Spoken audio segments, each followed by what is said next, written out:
at about 10 to 11 o'clock. So I maybe I slept at 3 and then wake up at 6:30 because my two kids they already wake up. Yeah, so we have serious jet lag.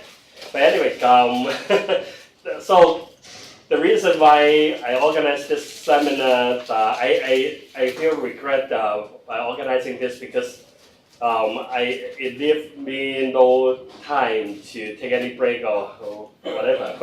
But the reason why I organized this not because of I am workaholic, mainly because Professor Yan is in Hong Kong, but he's leaving. Supposedly he's leaving today.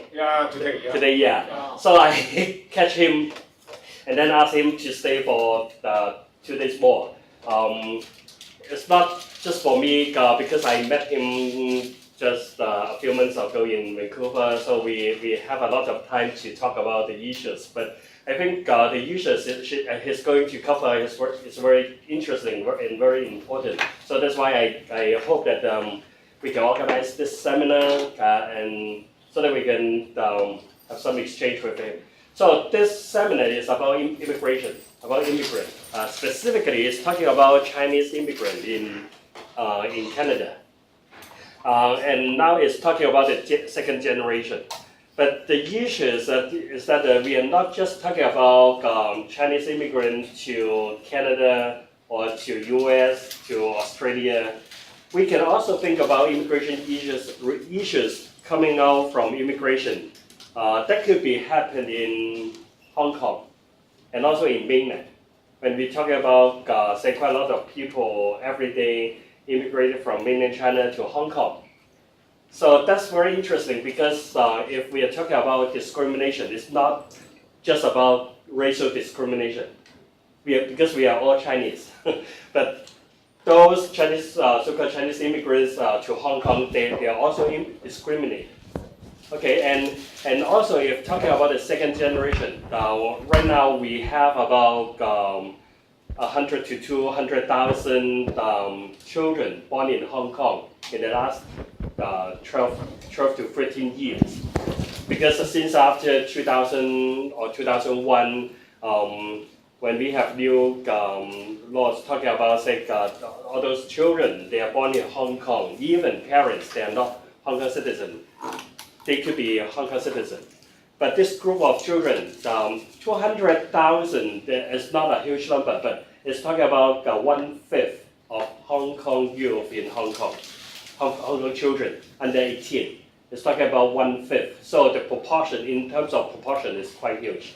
But they have been experiencing quite a lot of discrimination, of course, and they're now moving into, say, studying in Hong Kong in primary school and starting secondary school, probably this year or last year.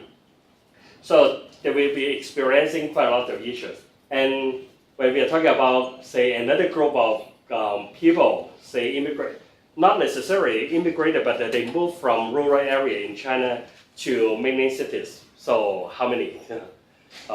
It's talking about 60 million. No. 260 million. And if we focus on children, say we are quite familiar with children being left behind, it's also talking about 62 million. Yes. Okay, so every single digit in China here, percentage is talking about a huge number. So to benefit from this talk, I think we can we don't have to just focus on the issues specifically in Canada, but we think about, say, this issue globally and also contextually, say, think about the situation in Hong Kong and also the mainland China. And I appreciate that Professor Yan, what he's going to talk about is about taking some very positive perspective to look into the second generation. They could be the assets of the society. So because it could be, when we are talking about, say, anti-discrimination, we are not just talking about equality of things, but also take different perspectives to look into the issues. So hopefully we can learn from the experience in Canada and then take reference to the situation in Hong Kong and also in mainland.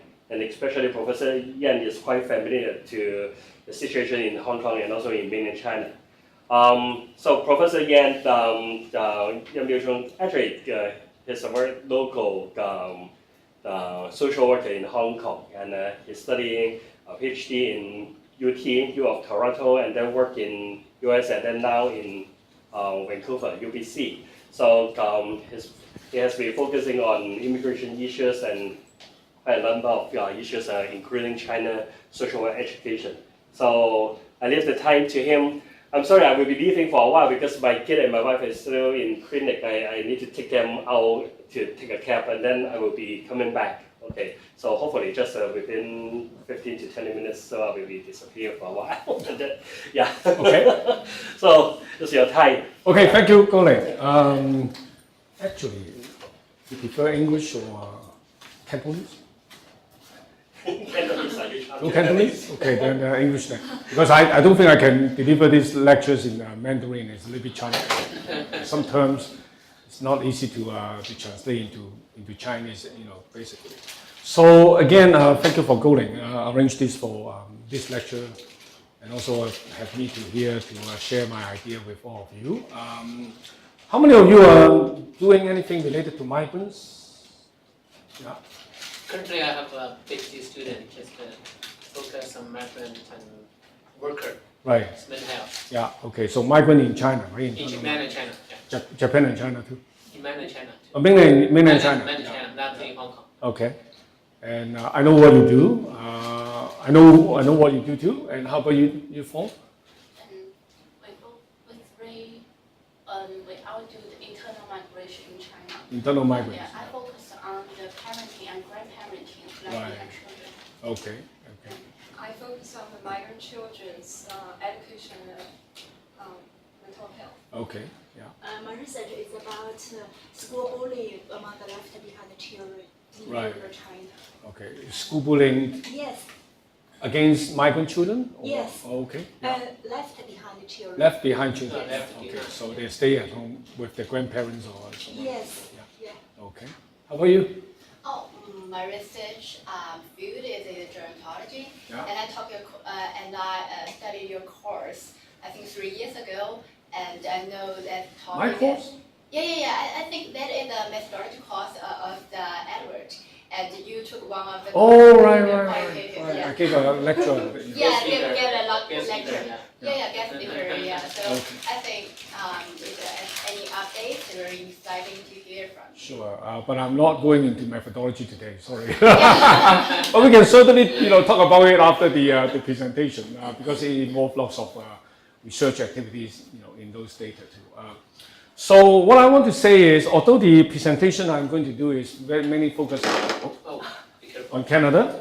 Okay. Oh, don't worry. Yeah, no, that's fine. But the concept of migration, I think, is applicable, even in a China situation, particularly in China's situation, put it this way, because the urban-rural basically make China into two different countries. So if later you look at the picture, okay, maybe we can start from this picture first. Bear with me, I need to learn. Okay, so if you look at this one, okay, actually majority of migration happened within the so-called South, global South, and or from global South to global North. So in China's situation, if we look at the country development, economic development, there's a China North and a China South. The China South is those poor provinces or the rural areas. And then the China North are the industrial, heavily based area. So people are migrating from the so-called economic underdeveloped area to the economic developed area. If you look at this one, this is what happened in the world, right? This is, make sure that, oh, sorry. Yeah. So this is from the south to north, and this is from the south to south. Okay? And I think this phenomenon, to a certain extent, is very similar to what happened in China. People in the economically underdeveloped area move to the economic well-developed countries or area in order to get a better life, okay, economically or socially. But I also want to point out this is very important. There's a huge misunderstanding in many developed countries. Many people think, okay, all the poor people from the poor countries come to our country. Actually, in reality, no. Very often, poor people go to poor people. So, and in reality, majority of what we call refugees, they do not move over more than one border. So, in other words, they move from their own country when things happen in their own country to the country in adjacent country just next to them. Majority refugees are there. Okay, if you look at what happened in Africa, what happened now in Syria. Okay, they moved to Jordan, they moved to Iran. Okay, because they're just next to them. So, and this kind of migrant is different. This kind of migrant very often go with multiple ways. Okay, economically or humanitarianly, they move from this kind of global South countries to the global North country. And my presentation is more focused on this group of people. The so-called from global South to global North. Of course, okay, I want to put a footnote. Okay, what is global North? What is global South? It's always debatable. Is Hong Kong global South or global North?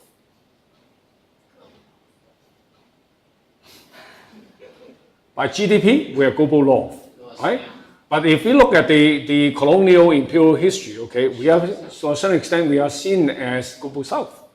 Right? So it's very interesting, how to define who we are, in Hong Kong. This is when I went to study in London School of Economics. I think they still have two programs on social policy. One is social policy. One is social policy in developing countries. And I was looking at these two courses title, and then thinking which one I should take. At the end, I took the social policy one. I didn't take the social policy in developing country because, to me, Hong Kong have nothing to do with developing country. Even I'm talking about 1989, 1990, right? But to them, okay, actually, even in that period of time, many people from Hong Kong will go and take this developing country mode. So this is not because of economic problem. Okay, it's all because of the historical issue. Right? We come from a colonial, city, right? So people automatically think you should go to the developing country, mode. Okay. So, but one thing I want to point out, this is my focus of the presentation. But if we look at what happened is, mainly, there are two major factors why people move. Okay, I'm using a very rough, very broad kind of classification of factors. One is what we call push factor. So people are pushed out from their own country to other places. Economic reason is very important. Right? So if you have a better economic opportunity and you are eligible to get it, people move there. No matter by legal or illegal way, they're just trying to find a better life. And unstable, insecure socio-political environment. Okay, what happened in Syria? Or put it this way, the pre-1997 era in Hong Kong drove a lot of people to Canada and to Australia and New Zealand because of the political instability. And actually now there's a prediction if the political reform, this time in Hong Kong is not successful, there will be another wave of migration. And I've been warning my colleagues in Canada, okay, prepare and we'll have more people, rich people from Hong Kong coming, okay. Actually, what happened is we have already seen many return migrants, okay. They move to Canada. They get a passport and they move back to Hong Kong and work and also raise the family. Now they're moving back to Canada. So we are seeing more and more going back. Okay, so you can imagine when the political economic situation is not stable in the country, it's a factor pushing people out. And poor quality of life.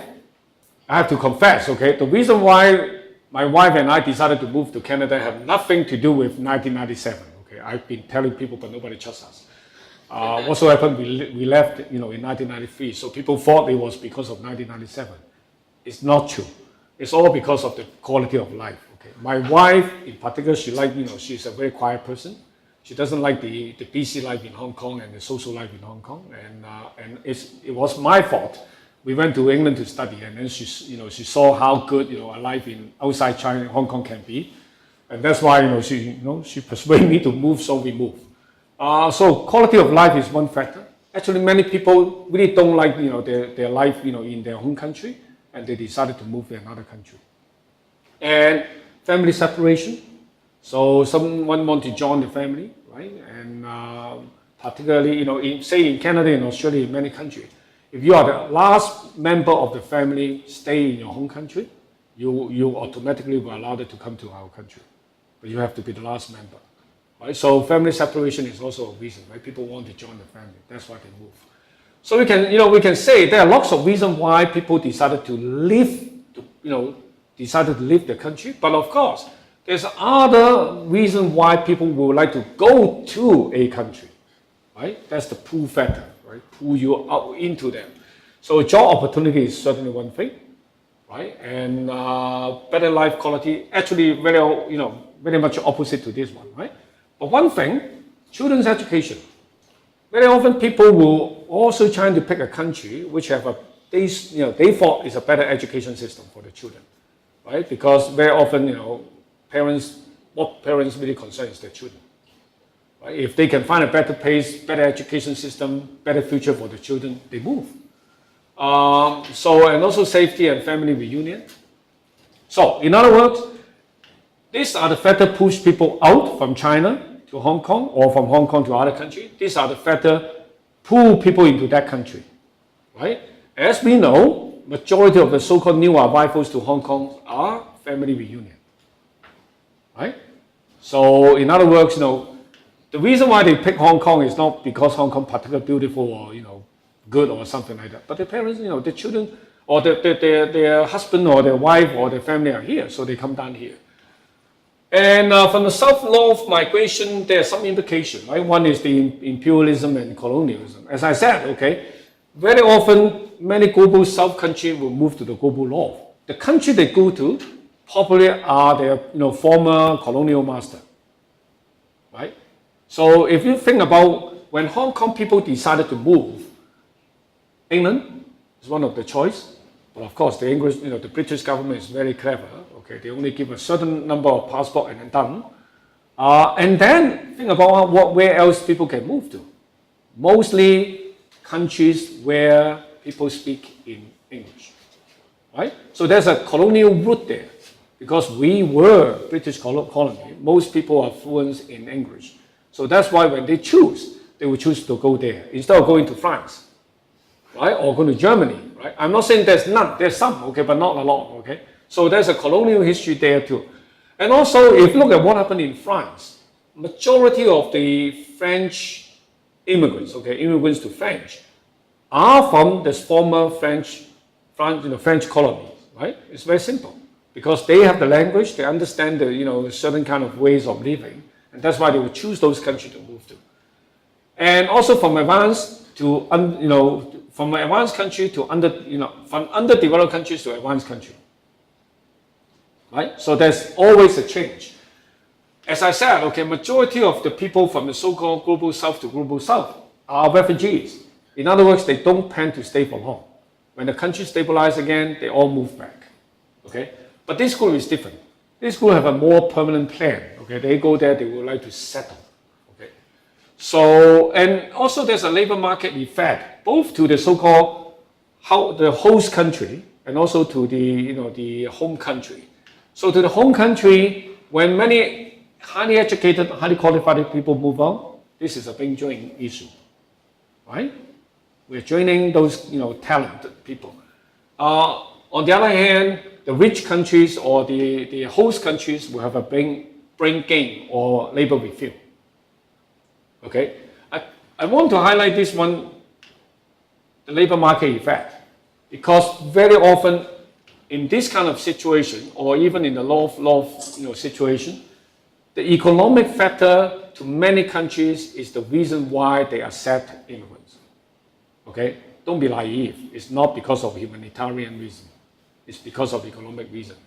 So, and that's why the labor market effect is particularly important for us to consider the immigration's context. So, there's some fact about, it's from IOM, there's some positive feelings, among the migrants. The community well-being, migrants in the North have confidence in the institution of their host countries. Again, if you understand that, part of the reason why people move is because of the instability of their home country. So when they move, when they choose their countries to move, okay, they tend to choose to a country that they can trust, right? So that's very natural. Many of those migrants in the north, okay, have confidence in the institution of the host country, right? Like Hong Kong people move to Canada, they think the Canadian political system is more reliable than the Hong Kong one. Or when the new arrivals from mainland China to Hong Kong, okay, they have the same feeling too. Physical well-being, migrants in the north gain in health outcome when compared to those in their origin countries who did not migrate. So in other words, I'm supposed to have a better health than my colleagues here in Hong Kong because I moved to Canada, so I have a better health. Yes, to a certain extent, because look at your supervisors, your instructors here, they all work like crazily. In Canada, we basically work 8 hours a day. Even professors only work 8 hours a day, but we work 7 days. That's slightly different. And many of my colleagues even go for skiing, hiking all the time, right? But here, they are working all the time, 24 hours. So, but the funny thing is, in Canada, we also have studied we find that immigrants' health deteriorate when they stay in the country for long. So when we originally moved to a host country, our health are much better than than the local people, and also the people in our home country. Why? Because majority of the south to north movement, you have to go through medical checkup. Right? If you are not healthy, you'll be screened out already. Simple. But after you stay there long, the health factors deteriorate. Right? Adjustment issue, stress issue, the life, the living style issue, all kicks in. Okay, some people cannot adapt to it; they go down. Like when I moved to Toronto in '93, you can imagine the first winter. I was told it was the coldest winter in the last 10 years. So I have my down jacket. I have also a wool skirt. And, everything I can put on my body, and my job required me to travel around the city. So I covered everything except my glass and stood in the bus stop for 50 minutes for a bus to come while the temperature is minus 34 with wind. So you can imagine, right? If you cannot adapt to that weather, you soon will have trouble. But in general, in the beginning, people are better, more healthier than the local people and also to their original country. But negatively, we can also see some so-called well-being facts and facts. Subjective well-being, other than the north, all other groups are less likely to feel happy or experience enjoyment compared to the native born. So in other words, migrants to other countries are not necessarily happier than staying in their home country, even though they may find the place more stable or whatever. The social well-being, the South-North migrant do not fare or connect as well as the native born. Well, you can imagine, right? When you move to a new country, you are upward, so you have no connection. And however, social structure still appears strong, means they still have a community, right? Like if you go to Canada, actually I just came back from Australia, and I was visiting Sydney and also Melbourne. You go to Chinatown, okay, everything's intact. They have association, they have organizations for the Chinese, right? So those kind of structures still very much strong, but the connection is very limited to only your ethnic group, right? Chinese connect to Chinese, but not connect to the so-called white Caucasian people. These two are particularly important. Financial well-being, North-South migrants tend to have lower incomes than the native born. Okay, this is alarming, right? So don't forget, to majority migrant, the number one issue for their settlement is not whether they get a place to stay. Number one issue is whether they can get a job, right? And this is capitalist society. You get a job, you get income, you can get housing, and then you get health, you get education. You don't get a job, you get nothing, right? So this is very important. And career well-being, unemployment among South-North migrants is 15%, nearly double that of native-born, and 29% are underemployed. In all cases, migrants are less likely than the native-born to say that the job is ideal. So job job is always a major concern to migrants. Okay, and this is not, let me say, okay, the IOM report is not about one country. It's a synthesis of many countries. So let's look at what happened in Canada. So this is the migration number, the immigrants number in Canada since early day in 1880, 1860, something like that. Forget about this part, okay, this is all about some history. But I particularly want to point out in 1967, Canadian government introduced a point system, which is the first one in the world, okay? So basically there's a set of criteria, and they trying to calculate whether you have enough points to be accepted. Once you meet the point, you get in. So this is a very rational process. In the past, okay, before this system, everything depends on sponsorship, right? And majority of migrants in this period came from the other side of Atlantic. Do you know where's the other side of Atlantic, of Canada? Europe, right? So most immigrants before 1967 were Europeans, right? And because they were sponsored by church, by their own people. But after 1967, when after the point system was introduced, starting from 1970, mid-1970, because it took time to have effect, right? In almost like mid-70, most of the migrants now to Canada are coming from the other side of Pacific. So it means Asia, right? So, and since almost like, I would say, early 1990, the migration rate, the number of immigrants to Canada have become very steady.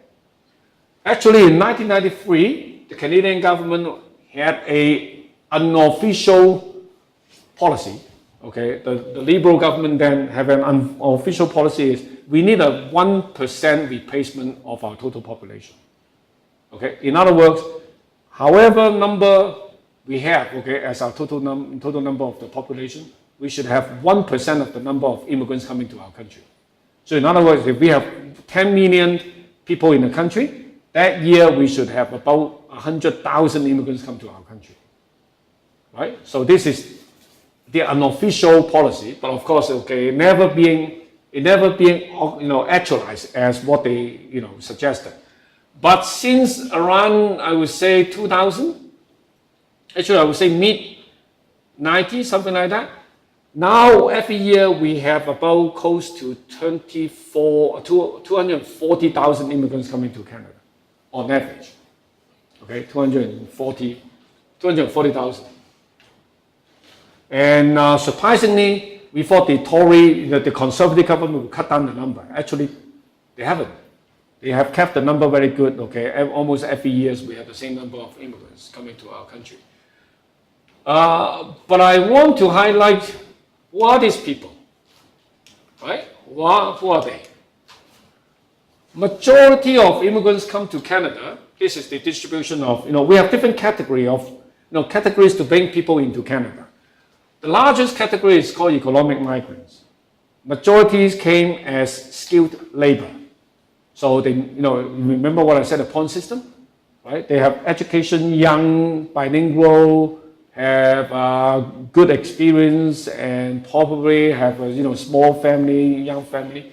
So this is the major group, economic migrant.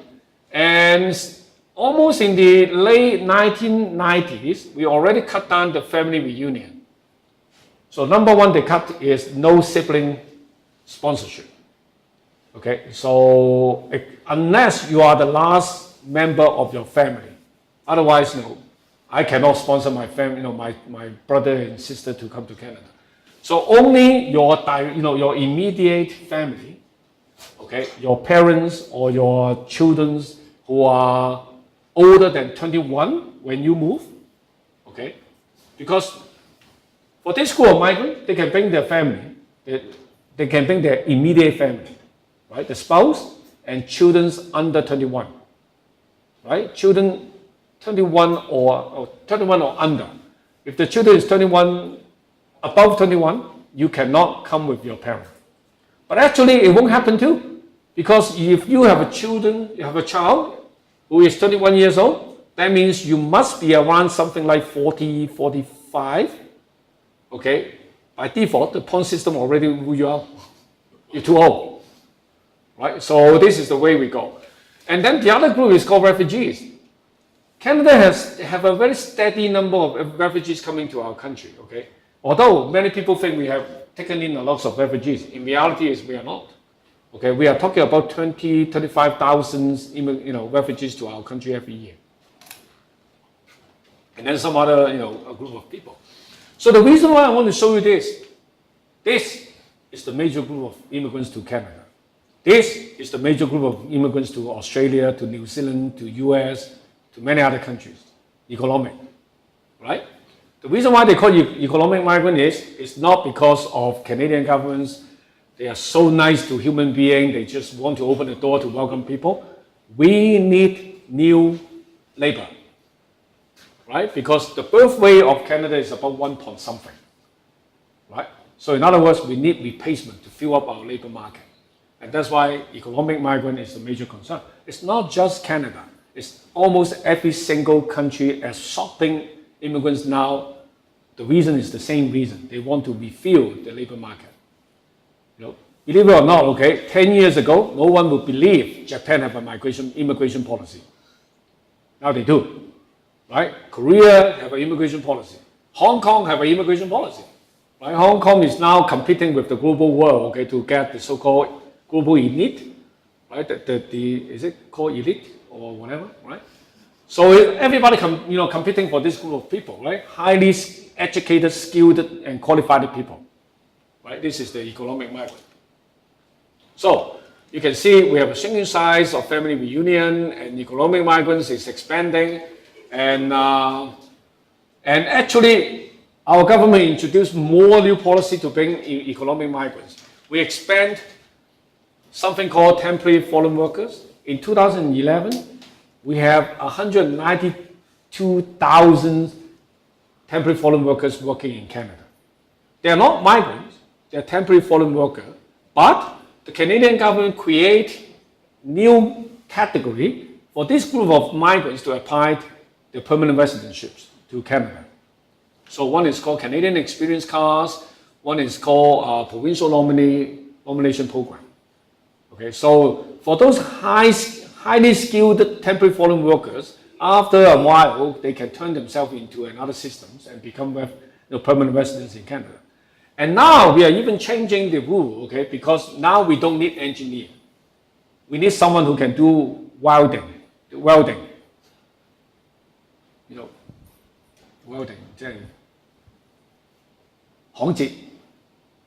they need technicians, right? So what happened now is they lower down the English requirement.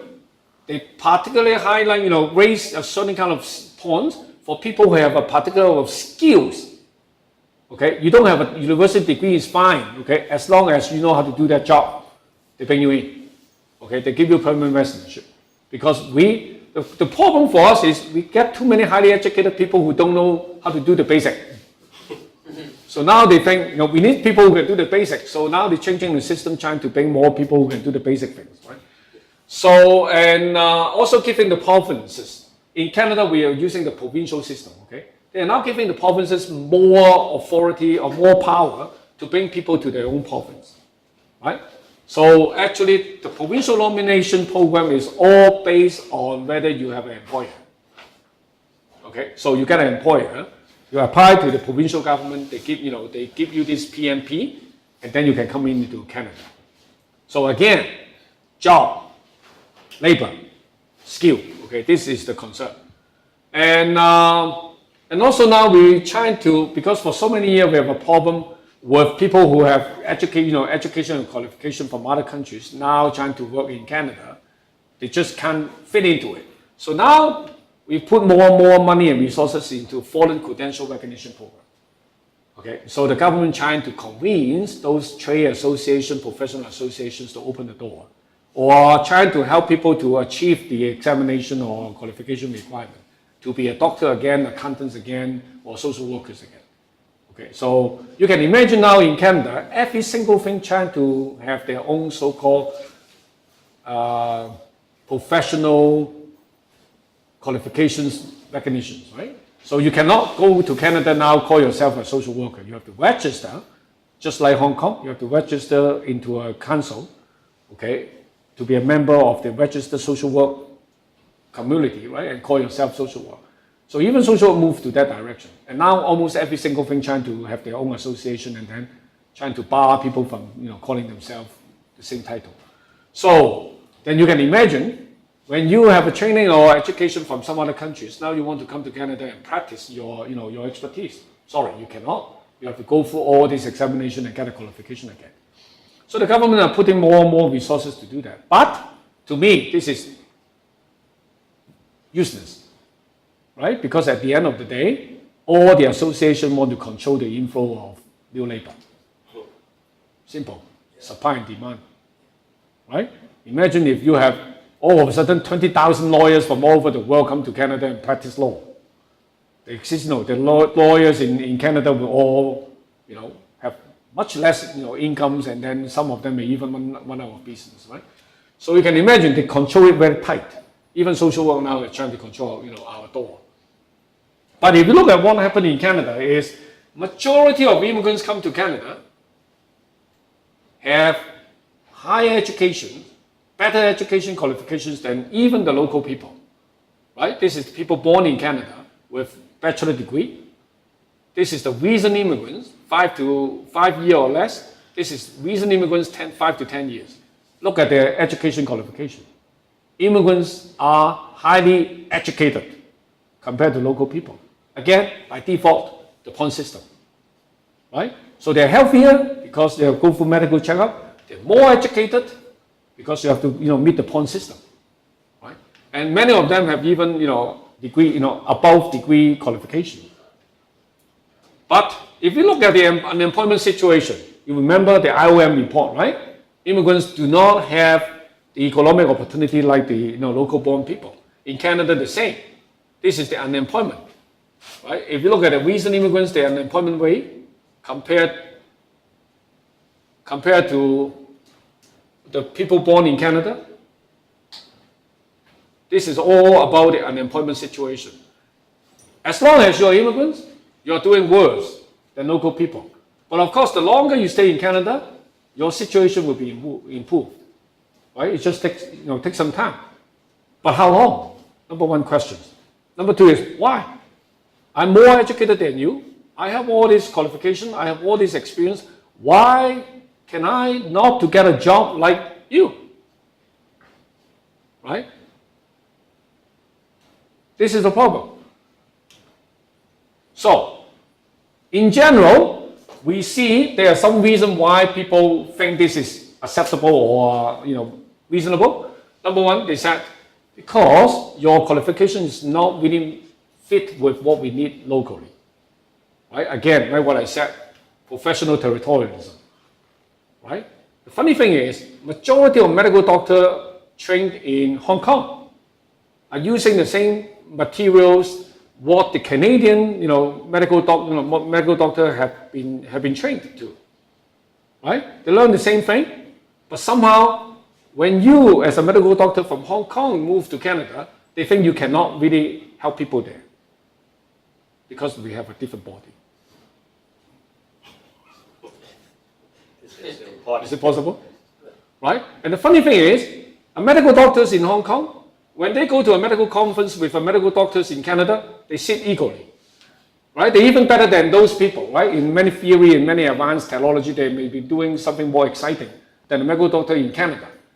Fine. In an international conference, you can be better than me. But when you move to my country, you are worse than me. Okay? You have to go through my system to understand how we're going to be a medical doctors in Canada. Right? So this is the problem. Foreign credential. Number two, language. Right? Many people, suggest that immigrants do not have the language, and that's why you need time. Okay, you need to pick up the language, understand our culture in order to work. But reality is, if you look at that, this is not true. Right? Economic migrants. This is the English ability. Almost like 65% can handle English very well, and many of them are even bilingual. means they can speak French and English, and then we have the French one. So if we add up this, over 90% of the economic migrants have no language problem, right? But somehow, as long as you're immigrants, you look immigrants, you have a language problem, right? Not only that, you cannot talk or speak or communicate in English, and also you have an accent, right? I have a very strong Hong Kong English accent. Still, after 20 years living in Canada, it's easily, you can distinguish my English from my colleagues, okay, who are local Canadian, right? So, because I moved to Canada when I was 33, I'm not going to change my accent, okay? And actually, every time I start a new course, I keep telling my students, my accent is very sexy, okay? It's up to you to appreciate that, okay? If you do not, cannot appreciate, it's your problem, not mine. But, as a professor, I can say that. But as someone who's trying to find a job by calling, we call cold call, right? Calling people and ask them whether they have a job or go for job interview, your accents kill you right there, right? Even though you have an English degree from Oxford University, as long as you look yellow, your English have problem, right? This is the problem we have. And Canadian experience. Somehow, every country, Australia, New Zealand, US, think they have a very different experience than other countries. So if you want to work in my country, you should have our experience. But what is that? No one can ever tell you exactly what Canadian experience is. Right? Now somebody have done a study saying that it's more like about the soft skill, right? How you approach people, how you talk about the baseball, the hockey, those kind of soft skills. But to me, okay, you can imagine those things is like a catch-22, right?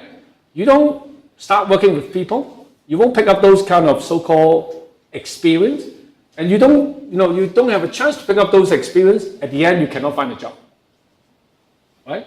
So somehow, somewhere, you must have the first job in order to get the so-called Canadian experience, right? So in order to get the first job, most immigrants, okay, I would say close to 70 or even 80% of immigrants have to get a job which either have nothing to do with the training or a job which will be much lower than what they used to have in their home country. I found my first job in Canada working in social service field, where before I moved, I was a service coordinator of a medium-sized organization in Hong Kong. So basically directing 6 centers. So the job I get is a team leader of 3 people. So imagine how many grade I have been downgraded, right? But this is the first job. Now I can say I have Canadian experience, right? But does it mean that I have Canadian experience, maybe 1 year, 2 years, 3 years, then I can move, back to the original position I used to have in Hong Kong? Sorry, not necessary, right? There's still a systemic discrimination in the employment system. So this is what happened, right? Number 1, racism. Okay, so as long as you are not white, there's a concern. Okay, even though you speak fluent English, people will doubt whether you can communicate with those so-called senior people. In non-profit organizations, people will doubt whether you can deal with those white bureaucrats. Right? So many doubt on you. So those doubts at the end of the day bar you from getting what you deserve to get. Right? This is a major problem. And the other problem is, you remember, most of the immigrants are uprooted, right? The lack of social capital. So actually, when we say lack of social capital, it's not necessarily true to Chinese in Canada. We do have lots of social capital, but those are what we call bonding social capital. Means you only connect to Chinese, right?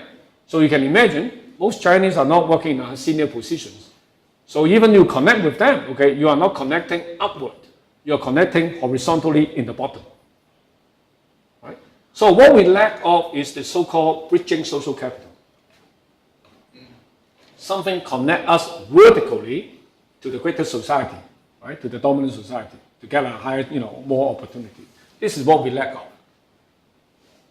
So then the question is, are children from immigrants' family doing better? What happened is, I think, Goling just mentioned about what happened in Hong Kong. If you look at in Canada, we have the same problem. 1 in 5 children living in Canada was either born somewhere else or born into an immigrant family, right?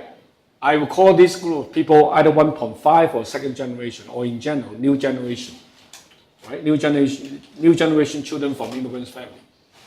So on average, each year, among all the new permanent residents in Canada, 36%, okay, are 24 or under. So in other words, we have every year many young people coming into Canada with their family too. Due to historical factors, most visible minority people are either first generation immigrants and children of immigrants. You remember what I said? Before 1970, the point system, most of the immigrants came from Europe. They are not visible minority, they are white, right? But after 1970, most of the immigrants come from Pacific, the other side of Pacific. So they are not white. In Canada, we call them visible minority. Or in the state, they call racial minority, right? So if you remember the curve I showed you, right, those charts, most of the immigrants, visible, immigrants came after 97 are visible minority, right? And they only have about 1 or 2 generations already, right? Not many of them have more than 3 generations in Canada. Chinese have a small group of 3, 4, or even 5 generations in Canada. But there was another, very black, sad history there, okay?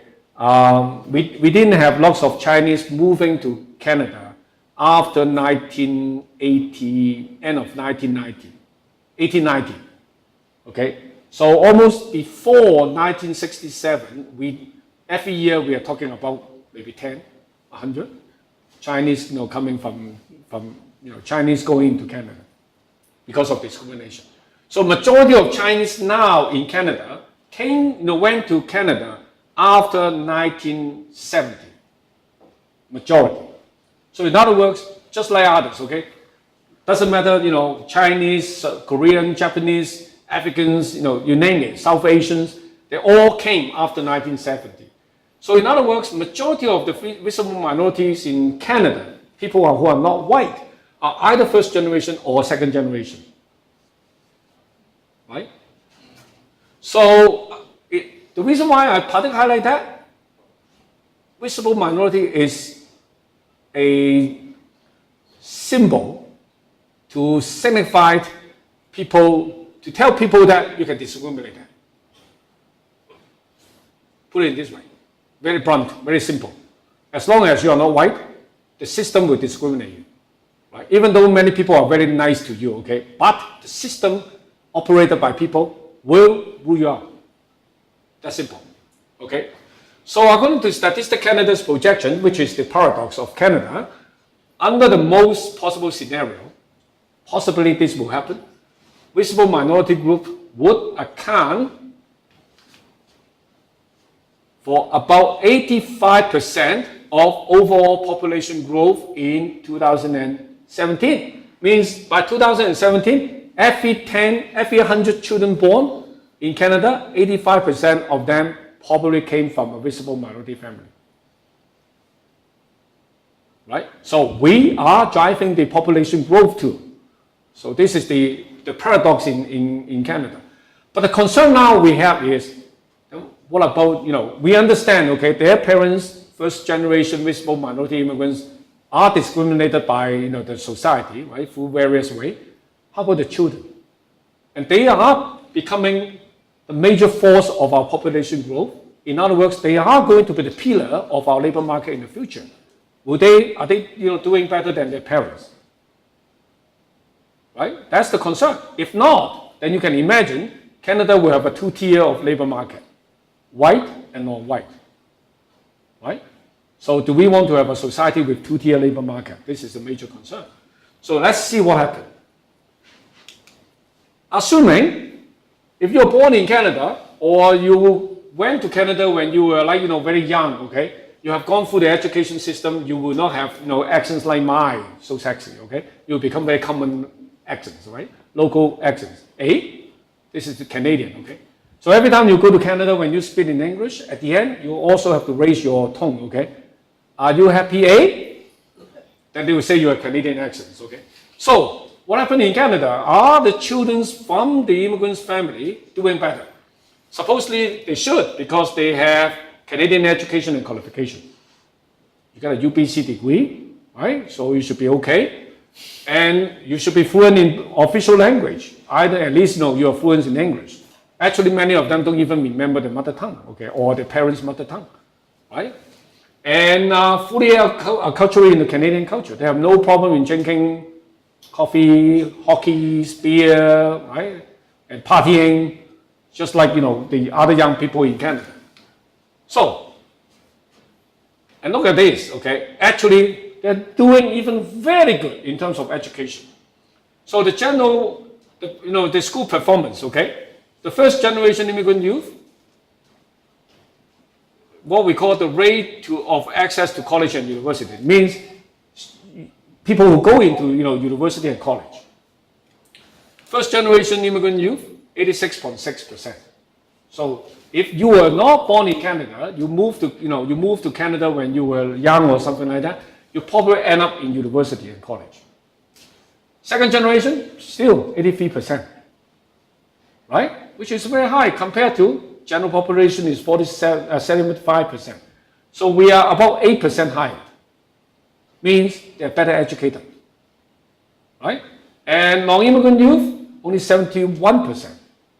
So in other words, immigrant youth tend to go into university and college more, right? And actually, they have high education, in terms of most of them have, university education, right? They are better educated. But look at what happened to their unemployment rate. Okay, the third and higher generation, as I said, most of the visible minority people in Canada are first and second generation. So in other words, if we look at the third or higher generation, they are mostly European descent, white, what we call. Okay, so when we compare the second generation, most of them are visible minority. With the third and higher generation, most of them are white. You can see the difference. Okay? So, if you look at that, visible minority status, unemployment rate, if you are white, even you are second generation, you're doing better, right? But if you look at black, unemployment rate, if you look at Asians, okay, even though you were there, let's see, if you look at the, look at education first. If you're second generation, if you don't have a higher school diploma, you do better than those general population. Why? Because most likely you will enter a manual job like your parents. You don't pick. Right? There's a very funny situation in Toronto. Majority of the construction works are monopolized by Portuguese. They hand down the job generation after generation. But because of that, Portuguese young people's education level is the lowest in the European, immigrants group, okay? But if you look at university degree, second generation, you can imagine most of them will be, Asians, Chinese, Korean.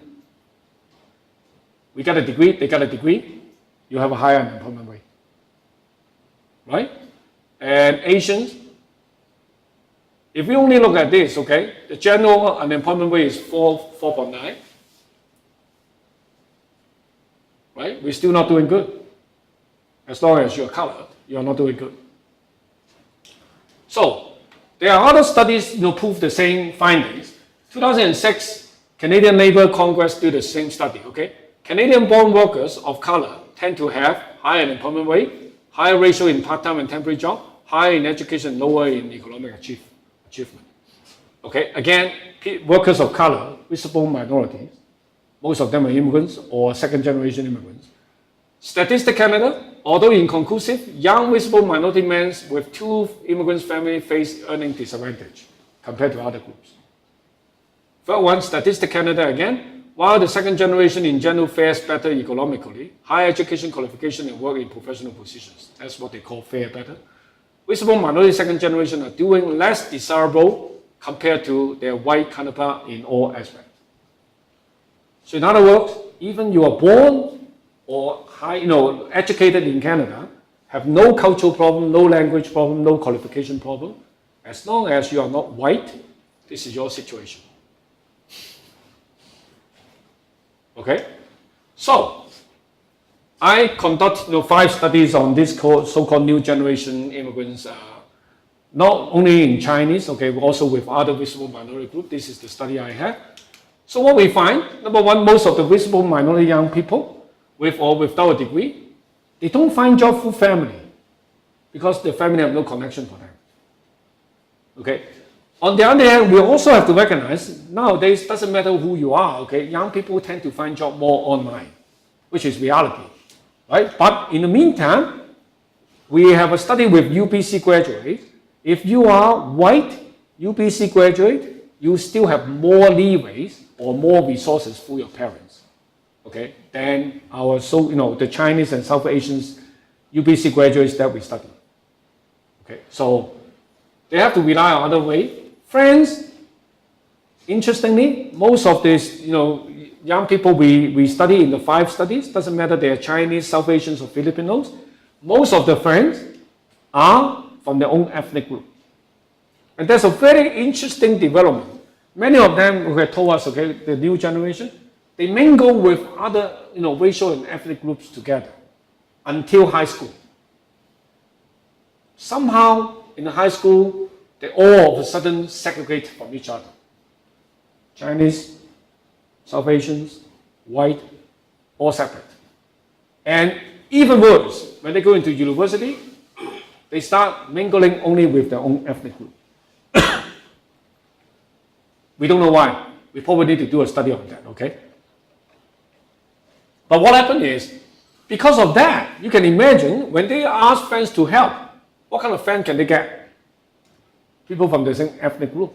So again, they get a bonding connection. They don't get the bridging connection, right? Which is not really healthy, in terms of finding job. And family, actually many studies have done, okay? Young people find job mainly through their family, which again is very normal, right? Because, your parents tell you, okay, where to find a job, who, connect you with people. But in immigrants' family, no. Family can only be helpful in emotional and financial support. But again, okay, this is the interesting things we find too, right? Which compared to what we see in the Caucasian society, young people from immigrants' family tend to stay home longer, right? So they are not like their white counterpart always, when they go 18, they can find a part-time job, they're trying to move out.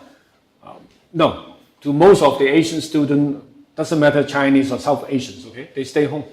So that is a very important advantage, right? At least they are not going to starve, they don't need to worry about, rent or something like that. But parents have no way to find them any job referral. And parents have no idea how to find job. Imagine most of the parents are working in a low-paid job, right, in their so-called ethnic community. So the parents have no idea how to find a job in, with a university degree, find a job in the Canadian society. They just don't know how to find it. Okay, and also very rare they will go to social service. Okay, actually, one time I visited when I was a youth employment worker in Toronto, we served lots of immigrant youth. But somehow in Vancouver, we don't know. I don't understand why. I went to one of the youth employment counseling center and talked to them. They said they have about 10% of their user came from immigrants' background, which is very interesting, right? But again, in our studies, most of the people we talk to, almost none of them have gone to a government service or social service. And the other problem is the disinterested job market. They don't like the job market. For those who cannot find a job in the greater society, they probably have to look into their so-called ethnic enclave. I don't know how many of you have been to Vancouver. We have a city called City of Richmond. 60% of population there are Chinese. Okay, so we have everything from China, from Hong Kong, you name it. Okay, so whatever you want from your home province, you probably will find them in our supermarket, right? But our young people don't want to work there.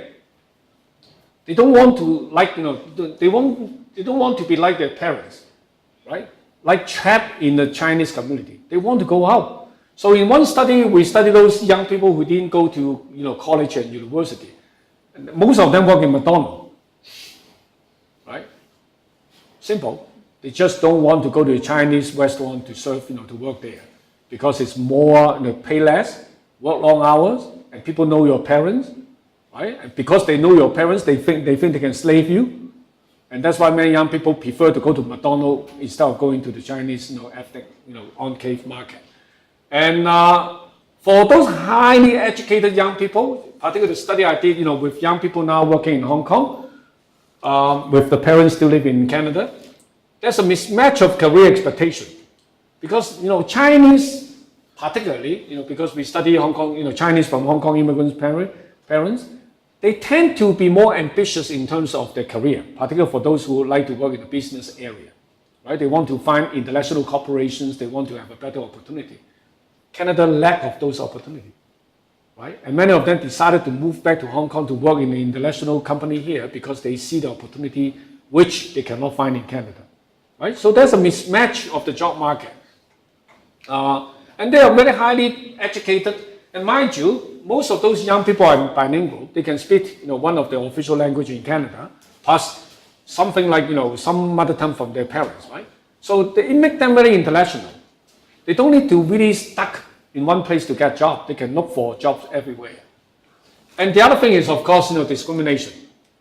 They face the same systemic challenges like their parents. Glass ceiling means they cannot move up in the organizations. Racial discrimination in workplace. And this is a very interesting study. There's an economist. He sent out 2,000 resumes randomly and changed. He had 4 sets of resumes, 2 difference in education, where you get your education, from Canada or outside Canada. And then variation, where do you get your job experience, in Canada or outside Canada. So there are 4 combinations, right? So out of the, with these 4 combinations, he also trying to change the names. Okay? Names like John Smith and names like Liu Chongyan. Very simple. At the end, consistently, if your name is not John Smith, the chance you're going to be called for interview is 30% less. In other words, they haven't even seen you. Okay, they haven't even know you, you're already gone. Right? Doesn't matter you're born there, how good your English is, you're out. Right? That's simple. So, and the study was done in Toronto. So people thought, maybe just Toronto. Okay, let's see. And the government found this study interesting, gave him more money, and then he did a study, same study, replicated study in Montreal, and then in Calgary, and then in Vancouver, across, so-called Canada. Findings the same, consistent. Right? Of course, they said in Vancouver, Chinese tend to be a little bit better because we have more Chinese business. Right? That's it. So again, and also their daily encounter of racism too. Right? Even though, okay, compared to other countries, Canada is not that bad, but still, everywhere you go, there will be something to remind you are not part of Canada. Right? So many young people have that experience. And the question is, if they don't want to fight, one way is they can fight. They can leave, right? So that's why, we find some young people decided to move back to Hong Kong to work. Okay, so from that we can say there's some limitation of immigrants' family. Parents' disadvantage, number 1, are intergenerational.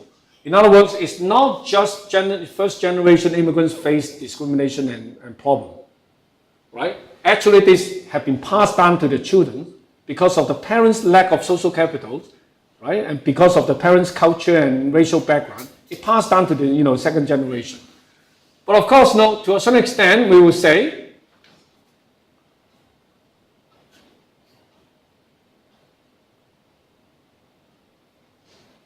that the young people compared to the parents have more choices to receive, right?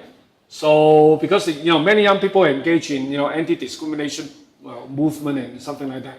But still, the questions to us is, how are we going to break this cycle? Right? The cycle of simply because you're immigrants, you're a visible minority, and you are trapped in a lower economic situation. How are we going to break this food?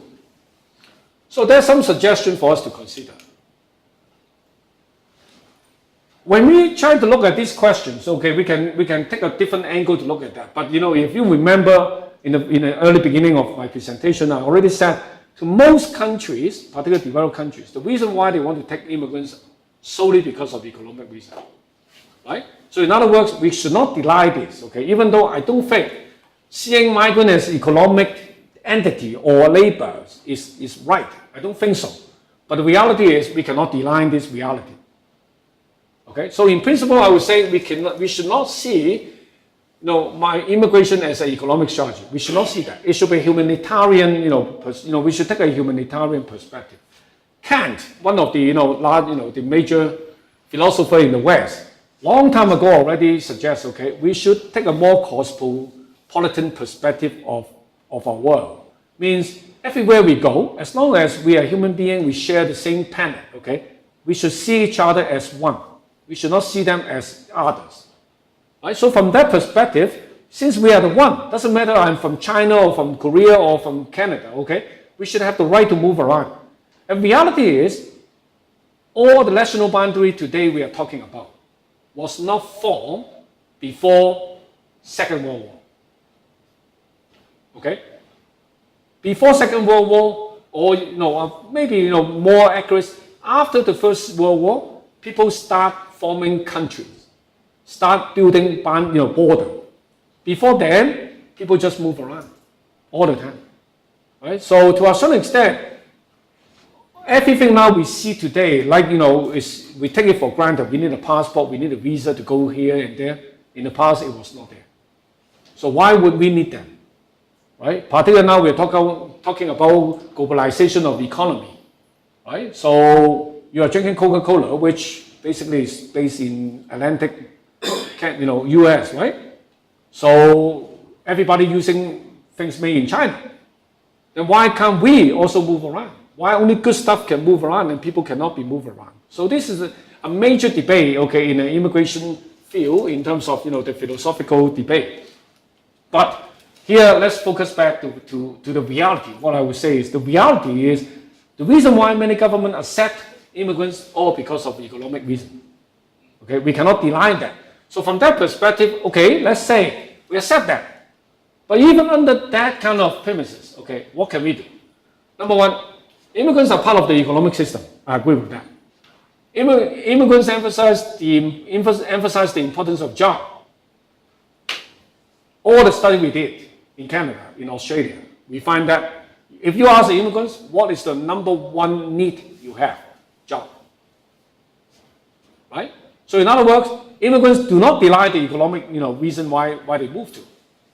This is the reason for being, right? You have no job, you have no income, you have nothing. So okay, if you look at what happened in OECD, the IMO outlook, the question whether immigrants are net contributor to or net drain on public finance is widely debated. There's always a debate. Immigrants are not contributing. Immigrants only sucking the resources, from other people. Is that true? Estimates suggest that the impact is small. Generally, not existing 0.5 of GDP in either positive or negative term. So in other words, immigrants do not make a big impact for good or for bad to the local economy. This is very important because majority people who are against the idea of immigration thinking the negative side. Immigrants are competing our job, competing our resources. Reality is minimum. Okay? And actually some academic in Oxford University, they did a study, in Europe to a certain point, okay? It's a very sophisticated point, okay? According to their study, in the beginning, maybe. After a while, actually immigrants create more jobs than the job they take up. Right? In other words, immigrants contributing to the economy. Employment is the single most important determinant of migrants' net physical contribution, particularly in generous welfare state. Raising immigrants' employment rate to that of the native born would entail substantial physical benefit of many European countries. So, reality is, In many welfare states, immigrants are entitled to enjoy a certain of welfare. Right? We cannot deny that they are not using public resources. They do. But how to prevent them by using public resources is not by put a bar, right, to exclude them from the system. The better way is make them contributing to the economy. Make them, give them a job, then they do not need to go for welfare. Right? That's so simple. So, but the reality is, as I said, okay, in many countries, immigrants are not given the proper chance to compete in the labor market, and they cannot get a job or get a job that fit their education. So then, of course, you're putting them into a very dependent situation. Right? So how are we going to change that? The only way to change immigrants from a dependent to the system is to make them a contributor to the system. Right? Means give them a chance in the economic market to contribute themselves. And reality is, majority of immigrants are highly educated. They are highly prepared to contribute. Right? Question is, have they been given the fair chance to contribute? So the question is, how can immigrants economically contribute to and benefit from the whole society in an equitable way? Right? This is very important. Unfortunately, now most of the discussion is about they are using our resources. They are competing job with us. Okay. Instead of thinking another way is, how can we make them contributing to our system as us, like us? This is a more important question. So there's a weak argument about the access-based human capital approach. By the way, I want to emphasize here, in social work, when we use the word access-based, very often it's still limited in the so-called microfinance kind of mode, right? Helping people to build their access. I don't know whether you are familiar with Michael Sheridan's work. Okay, most of his work is talking about how to help poor people to build up their access. That's the access-based idea they use. I'm not using that term. Okay, that concept. I'm using the same term, but in a different concept. So the concept here is seeing immigrants as access. This is what I want to say. Okay, they are access to our society. So untapped potential immigrants and their economic strategy significance have long been overlooked. This is done by a foundation in Canada called Meiji Foundation. If you want to know about that, you can, there's a reference in the back. Recognizing immigrant skills and potential as source of hope. It's not just the hope for the immigrants, but the hope of the society. Right? These people, they are coming to our country to contribute. So we can make our country more prosperous, better. Right? And also, to many immigrants, they need that kind of hope. Okay, I can contribute to this society. I can be a good member of this society. And positioning immigrants as partners who bring access to achieve mutual objective. They want to settle. The country want to prosper. Okay, it's not competing. This is complementary to each other. So I try to look at the definition of access. This is a dictionary online. It said, an access is a useful, variable quality person and things, an advantage or resources proved herself or himself, and access to the company. So I highlight this one, and also access can mean a variable item that is owned. Okay, so I see three implications from this definition. Number one, access is something that you have to use to actualize the value. Means you have $1 million in the bank, you never use it, it's not access at all. Can't help. Only when you use the $1 million, the $1 million is $1 million. You know what I'm talking about? Right? So when you have a diamond, you put it in a safe box, the diamond means nothing, have no value. Only when the diamond is in your ring, in your hand, okay, in your finger, you can show people, the diamond have a value. Right? So this is the reality. We have immigrants, they have skills, they have labor, they can be very useful to our society, but they have to be used in order to actualize the value of the skills and experience. Number two, they need opportunity to prove themselves, right? If you don't give them an opportunity to prove, they cannot be used. If they cannot be used, the value cannot be actualized, right? Number three, ownership implies responsibility to maximize the value. When you own that thing, you have to use it, right? Think about the diamond ring again. You have a diamond ring, you put it in a safety box, right? Who knows you have a diamond ring? But if you have diamond rings, You put it on your fingers, you go to a banquet, people see your diamond ring. The diamond ring gives you value, right? And you make this happen because you are the owner of the diamond ring. So now immigrants move to this country. They have all these skills and experience and knowledge, right? The government need to use them in order to make them valuable, right? So to a certain extent, when we join this country, we are part of this country. So the country have to use me, give me the chance to use myself or give me the chance to prove myself. Right? This is very important. But now, most countries don't think in this way. They only think, I take you in, you do what we left for you, okay? It's not that we think you're good at it. We only want you to fill up something that our local people don't want to do. So it's not really using your experience and skills. They don't see you as access. To a certain extent, they see you as a liability, right? The least they want to see you is to go on welfare, to get the social security, right? The least they want to see that. But because you don't use them, they don't have income. At the end of the day, people have to go and get welfare. So this is a catch-22 situation. So I will put also a very strong argument based on Amartya Sen's argument, the right to prove themselves as an access. Immigrants are valuable human, not materialistic access, right? Human access, which have the right to enjoy the full capacity to function while contributing to the whole society. This is what Amartya Sen, Amartya Sen is the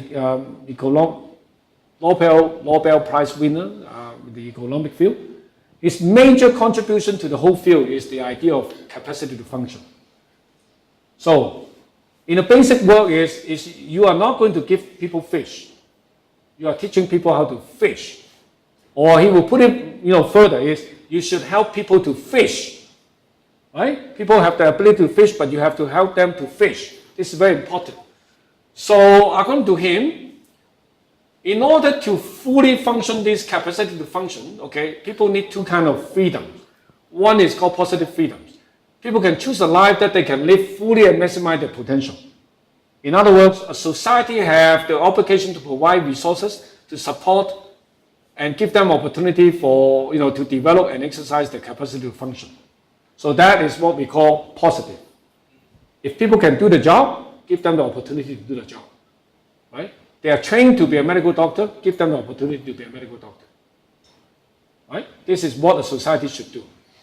And the negative one is barrier free. So we should have a welcoming society. People do not feel they are being discriminated. They should feel they are part of the society. They are welcome. Right? And also, in order to do that, they should be protected by any form of discrimination. So, discrimination free, they are welcome, they can, they are providing opportunity to do what they want, then immigrants can really actualize the so-called capacity to function. Right? So when I say that, we have to be careful. Not every single individual have the same kind of function to function. Okay, capacity to function. People have different capacity, but every single person have a certain kind of capacity. We should see that from, in social work, we see them from a strength perspective, right? Everybody has strength. So how to help them to exercise their strength? This is what we need to do, both positively and negative. So what happened in Canada is we do provide settlement service to most of the immigrants, which is a good thing, I would say, because this is not done, in all over the world. I just came from Australia. I went to visit one of the immigration service center. Surprisingly, Australian government do not provide service for skilled migrant. And skilled migrant is the largest group of immigrants going into Australia. You see the problem there? The main group of immigrants receive no service. But in Canada, we're still okay. Doesn't matter who you are. As long as you are immigrants, you have settlement service, okay? Which can help you to at least have a preliminary start. And then we also have new preparation program. So now we start, doing something before people even move to Canada. We have 4 centers in Korea, in Philippines, in China, in Taiwan, and also in Europe. Okay, so P-migrants can also go to those centers to get some training and understanding of what happened in Canada. And then we also have programs to emphasize on building welcoming community. Although funny enough, Canadian government never officially mentioned anything about racism. But they twisted the policy into building welcoming community. Okay, so we have lots of programs trying to make our community more welcoming, right? So you remember what I said, the negative freedom is to provide a friendly environment for immigrants, right? So this is what has been done. But what is not done well or need to be improved is, number one, still, very, very often, okay, the government see immigrant settlement is your own business. It's not my business. So in other words, the government have no full obligation to help you to settle. Okay? But to us, okay, this is not right because that's a contract.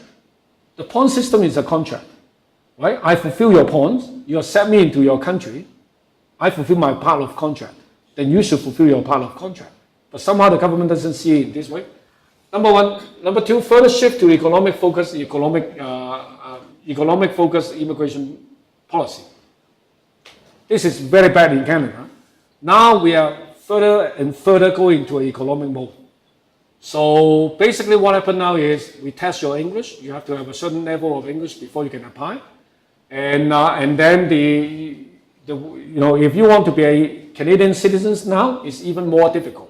In the past, okay, when I was there, as long as you have 36 months, okay, residing in Canada, you can apply for citizenship. And then now they start by counting days instead of months, right? 4 years, how 4 years, how many days you have to be in Canada? But the days is very important because when you travel down to the state, United States, for shopping, you lost 1 day. Right? In the past, it's 1 month, right? So now it's 1 day. And when I left, okay, for this trip, a new policy even came out. Now we're talking about 6 years. Within 6 years, you have to be in Canada for 4 full years. Right? It's becoming more and more difficult. And everybody now, you have to pass through an English test before you can write the citizenship test. So in other words, they're trying to really make people who can really manage their life, okay, in Canada in order to become a citizen. But this is not it. The most important thing is they are focusing more and more economic, kind of criteria to bring people in. Right? So we're expanding our international student mass to about, I think they're talking about 2 million students or 20,000, I don't know, lots of international students. The idea is international students come to Canada to study on your own, you pay for that. When you finish, if you want to stay in Canada, you can apply. Right? The good thing is, I don't need to pay for you, you already train yourself through your own money. So now you have Canadian education, Canadian qualifications, and apply for Canadian residency. It's easier for the Canadian government. Right? They can cut down the English program. And our humanistic value is, disappearing. The government really don't care about refugees anymore. But still, we are better than Australia. When I was in Australia, 40 Tamil refugees were sent back to Sri Lanka without any process. Right? And in Australia, there's a big battle now fighting between the humanitarian lawyers and also the government. Hopefully this will not be expanded. Canadian government is not going to copy that. But again, humanistic values in our system is fading out. And a lack of clear anti-discrimination policy and actions. Actually, the funny thing is, when I talk to many government people, they recognize there's racism. But somehow they don't want to put it in the paper. Okay, so this is the major problem. And this incentive for municipal government. In Canadian system, the municipal government have no jurisdiction in immigration. But ridiculously, you can imagine where our immigrants go. Where are they gone? They're all gone to cities. Right? Municipal government means city government. The city government have no jurisdiction. Say like Vancouver, we have immigrants coming every year, but the municipal government have no resources, no obligations to work with immigrants. Right? And actually this is a major debate in Europe too. Some European municipal government now trying to do more about immigrants. It's a funny situation. The reason why this is important is when the federal government decides who can come into Canada, at the end of the day, the immigrants go into the city, live in the city. And then the federal government have no obligations to deal with your daily life. It's supposed to be the city government to help your daily life, but the city government have no jurisdiction. So in other words, there's always a gap, right? A gap in the government system to take care of immigrants. This is a major issue. Okay, so go back to Hong Kong. I want to do a reality check. Number one thing I want to say, Hong Kong people tend to forget, okay, we are an immigrant society. I am a second generation from immigrants' parents. How many, are you second generation from immigrants' family? Third generation? I'm born in Hong Kong. You born in Hong Kong, but your parents? Of the second generation, you mean? Yeah. Yeah, I'm second generation. You? I'm the first generation actually. You're first generation. I'm See? born in China and then Yeah. I moved in here at Yeah. 7. Yeah, but still born in China. Yeah. So, okay, let's forget about the China, Hong Kong, past relations first, okay? Hong Kong society is an immigrant society. This is a fact. Yeah. Unfortunately, people start forgetting. They think we were from this land forever, right? We are not. So actually, migrations to Hong Kong, as long as I can remember, have never stopped. Even in the 1967, Cultural Revolution in China, the border was closed. We have illegal migrants turn legal migrants just by crossing the border. Of course, with the risk of their life, right? So we always accept people into our society. And nowadays, most of the rich people, including Li Ka-shing, okay, it's one of those. So for somehow Hong Kong society, on one hand talking about the collective memory, on the other hand forget a major part of the collective memory. Okay, and they start discriminating people who are not so-called Hong Kong, we call Hong Kong geese, I don't know how to call it, right? Actually many Hong Kong geese are immigrants themselves. So number two is demographic reality.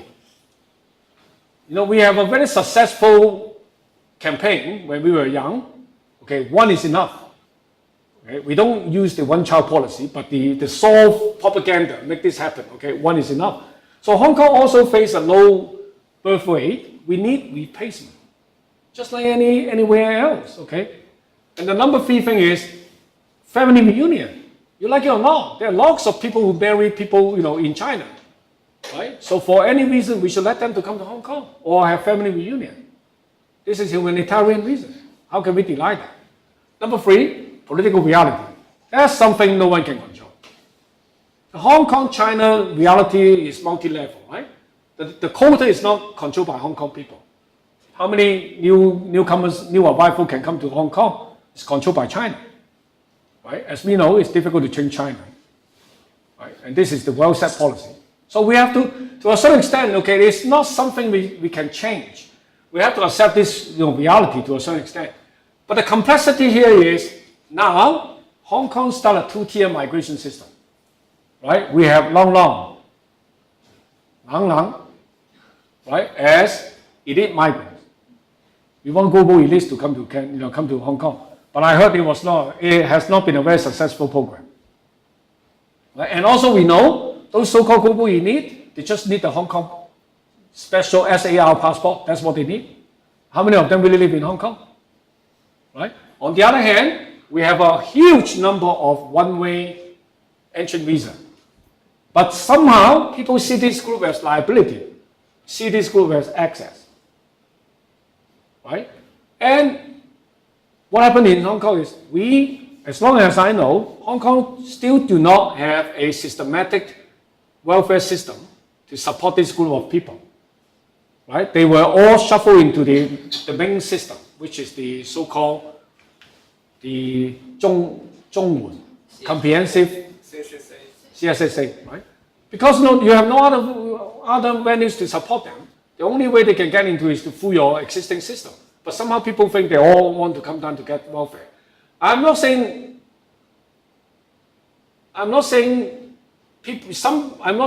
there's no people who really want to go, want to be a welfare bum. There are some, right? Some people think this is easy money. Why not? But I believe majority don't want to be a welfare bum.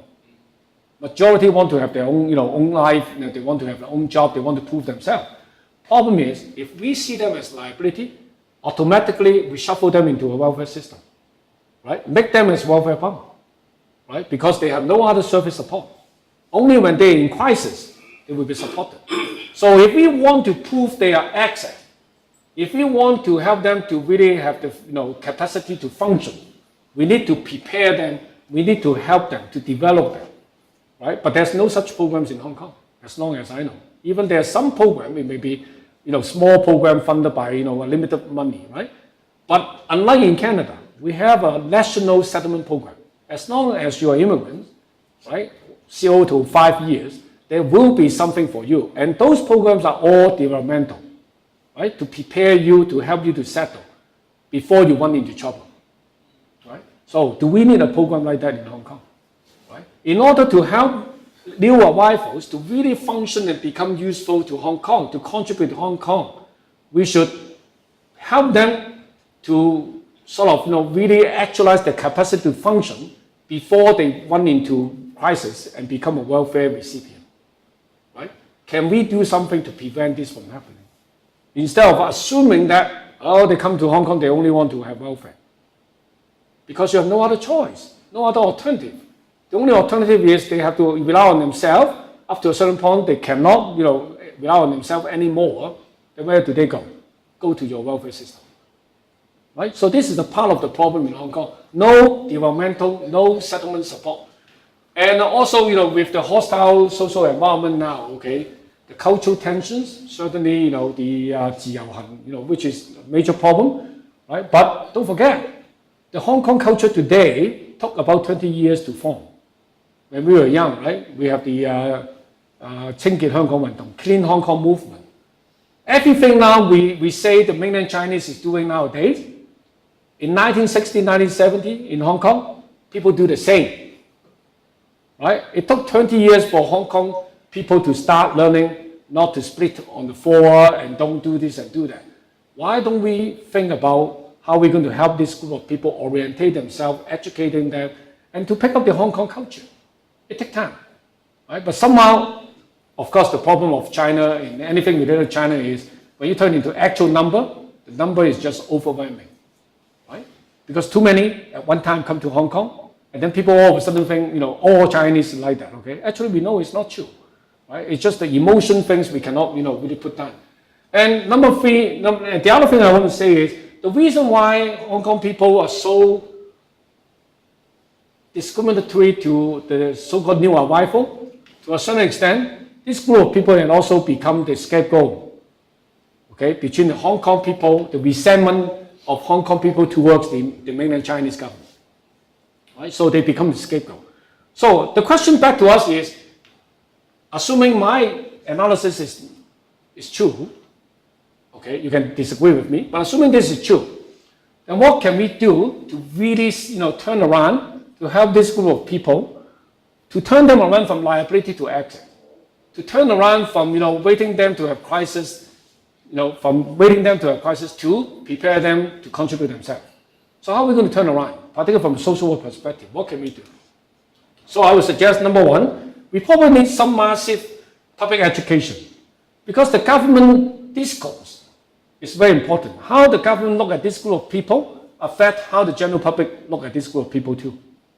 Right? And that's why I said Hong Kong took 20 years to have the Clean Hong Kong movement. Can we change the government discourse? Today, the government discourse has been very negative. Right? They're trying to say this is none of our business, we cannot change the quota, it's all by mainland Chinese government. Okay? They're shifting the responsibility, but they do not really look at this issue from a more positive perspective. And also, we need legal protections against discrimination. I know 平機會, is it 平機會? Yeah. Have tried to promote a few legislations against discrimination. I think this is something all social workers must support. Right? If the number one thing, if we talk about social justice, on one hand, and then we say, we don't need to really care about those new arrivals, they are not part of us. What are we talking about? Or when we say we have to protect everybody's right, but those gay and lesbian, transgender LGBTI people are not worth to be protected. What are we talking about? Are they human beings?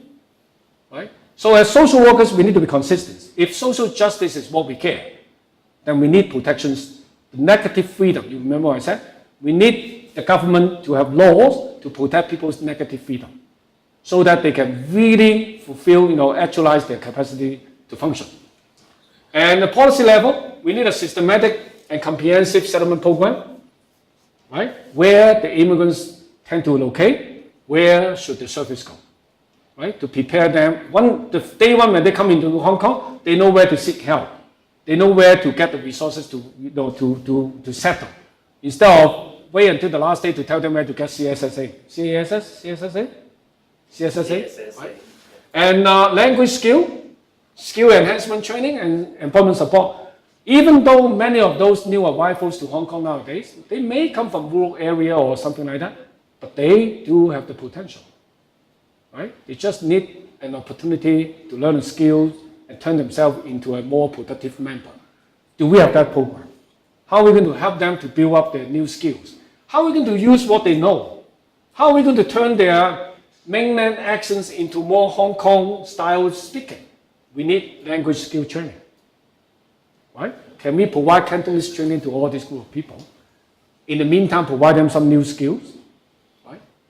So in-school support service, should we have settlement program or a program that related to newcomer children? Right? In Canada now, we start something called SWIGs, okay, settlement workers in school. We go into the school to identify newcomer children, and then we provide support to the children and the family. Right? Now, everything is relying on the school social worker. And unfortunately, most social work programs have not trained the student how to work with immigrants and refugees. Right? How many social workers in Hong Kong really understand the migration system in Hong Kong? How many of them really understand the charters on protecting refugees? I don't think so. Right? So if they don't know, they only see those people as the lower poor caste, okay? So the migration issue will be covered by the caste issue. This is the problem. Right? Being new is a very unique, identity. And that identity put them in a very disadvantaged position. And last thing is, we probably need some mentorship and we call host family program. Connect the newcomers with some established people, like you and other people, right? Help them through the process like mentoring. Help them through like a peers. Okay? In Canada, we have that kind of program, which is very useful to many immigrants because that's the way we help them to understand the Canadian culture, help them to start building their social capital. Right? Can we do something like that? And of course, to do that, we also need to advocate for the newcomers. Right? This is very important. But unfortunately, according to my observation, I may be wrong, okay? Correct me if I'm wrong. Most social workers in Hong Kong still today do not see their obligations towards this group of people. Instead, they agree with the general public, these are liabilities. Okay?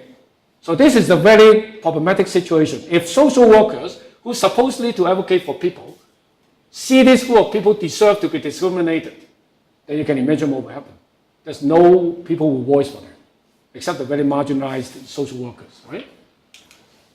So these are the references you can check, in my presentation. Thank you very much. Yeah.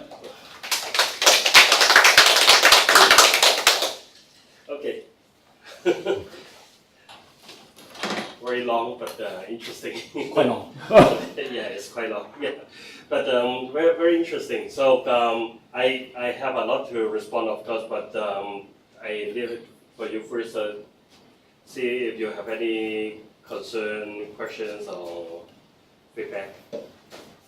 Now we can use Mandarin or Cantonese. Yeah, just that question, maybe comment, just how you mentioned, I'm very glad you give us such a wonderful lecture.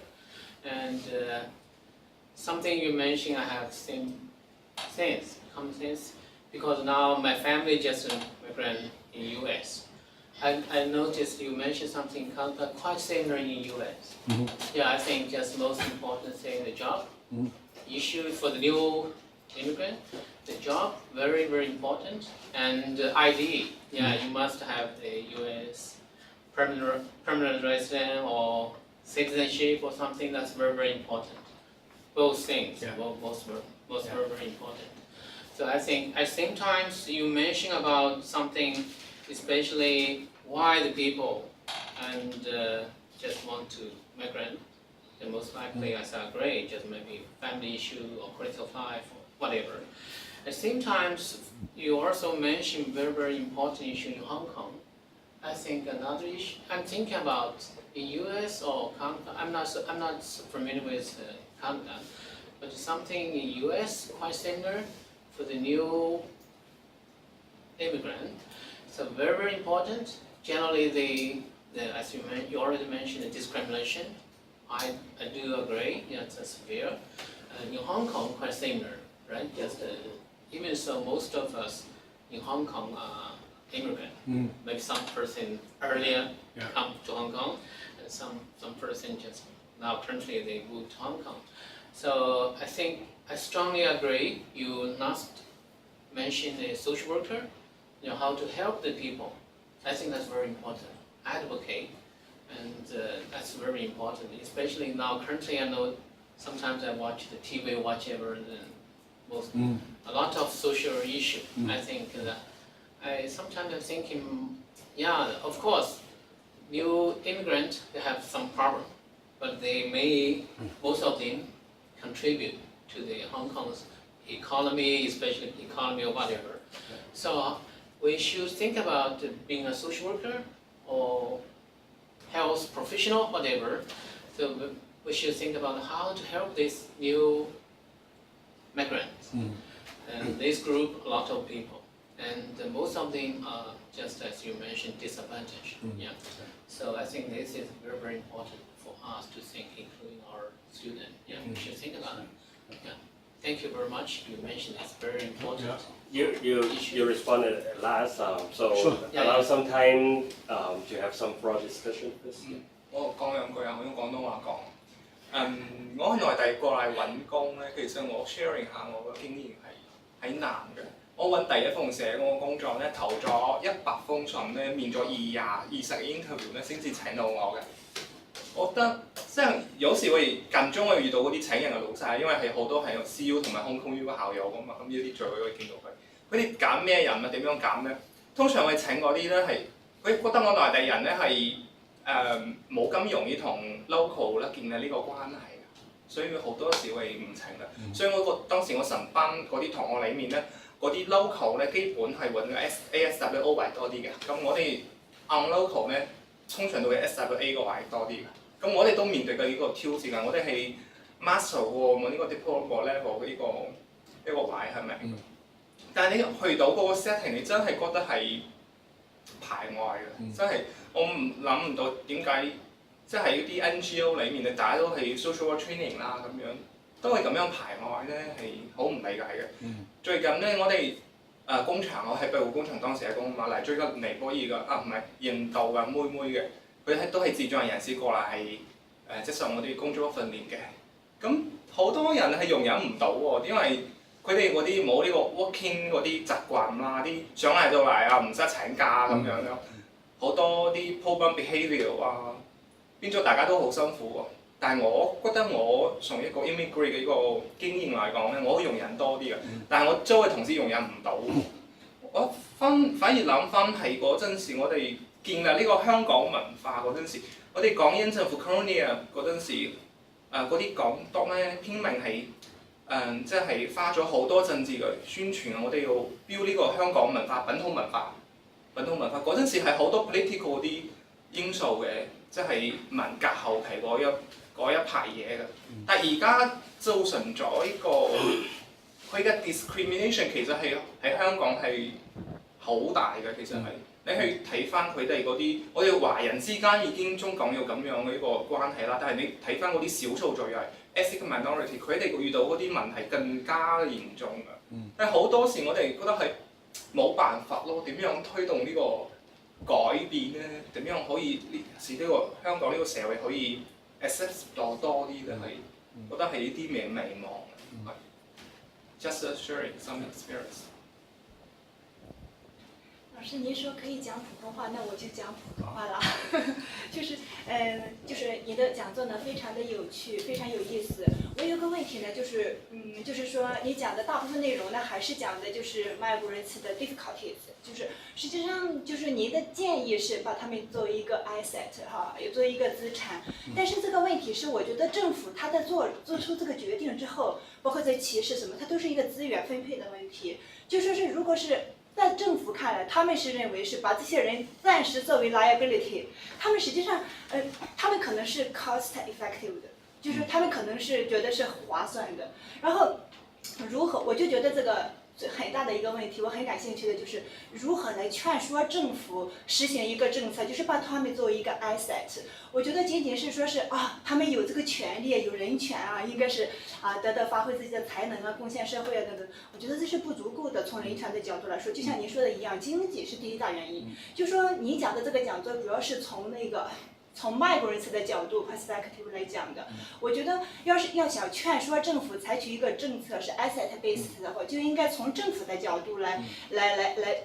不是，我觉得那样可能是另一个研究计划，可能更好一点。就是从政府的角度来写一个 proposal， 然后就说这个陈述一下这个 asset 对他们来说，如果你采取这个 asset based policy 的话，那么你们的 benefits 是有哪些？如果你不采取这样子的政策的话，那你的 cost 在哪里？我就觉得还有一个我就觉得是劝说政府制定这个政策是很重要的，因为他们可能知道，他们是贡献社会的，但是呢，我还是要照顾我们本国家的人这样子。然后，还有一个就是还是同一个问题，就是 PPT 里面有一句话，就说是 the question whether immigrants are net contributors or a net drain on public finance is widely debated。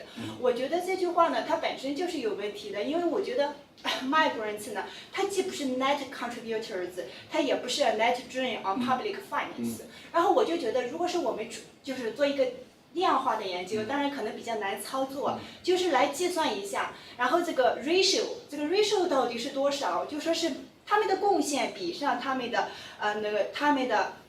using resources 到底是多少这个比例，然后就可以来劝说政府了。其实这个问题非常好。然后在内地也是，现在这个中国这个内地30年发展非常快，然后这个农民工他到底是做出了多大贡献？就是大家都知道这城市的高楼都建起来了，是有他们的贡献，但是没有一个数字来陈述，然后就比较能够为他们争取的一些权利，实现社会的公平和正义。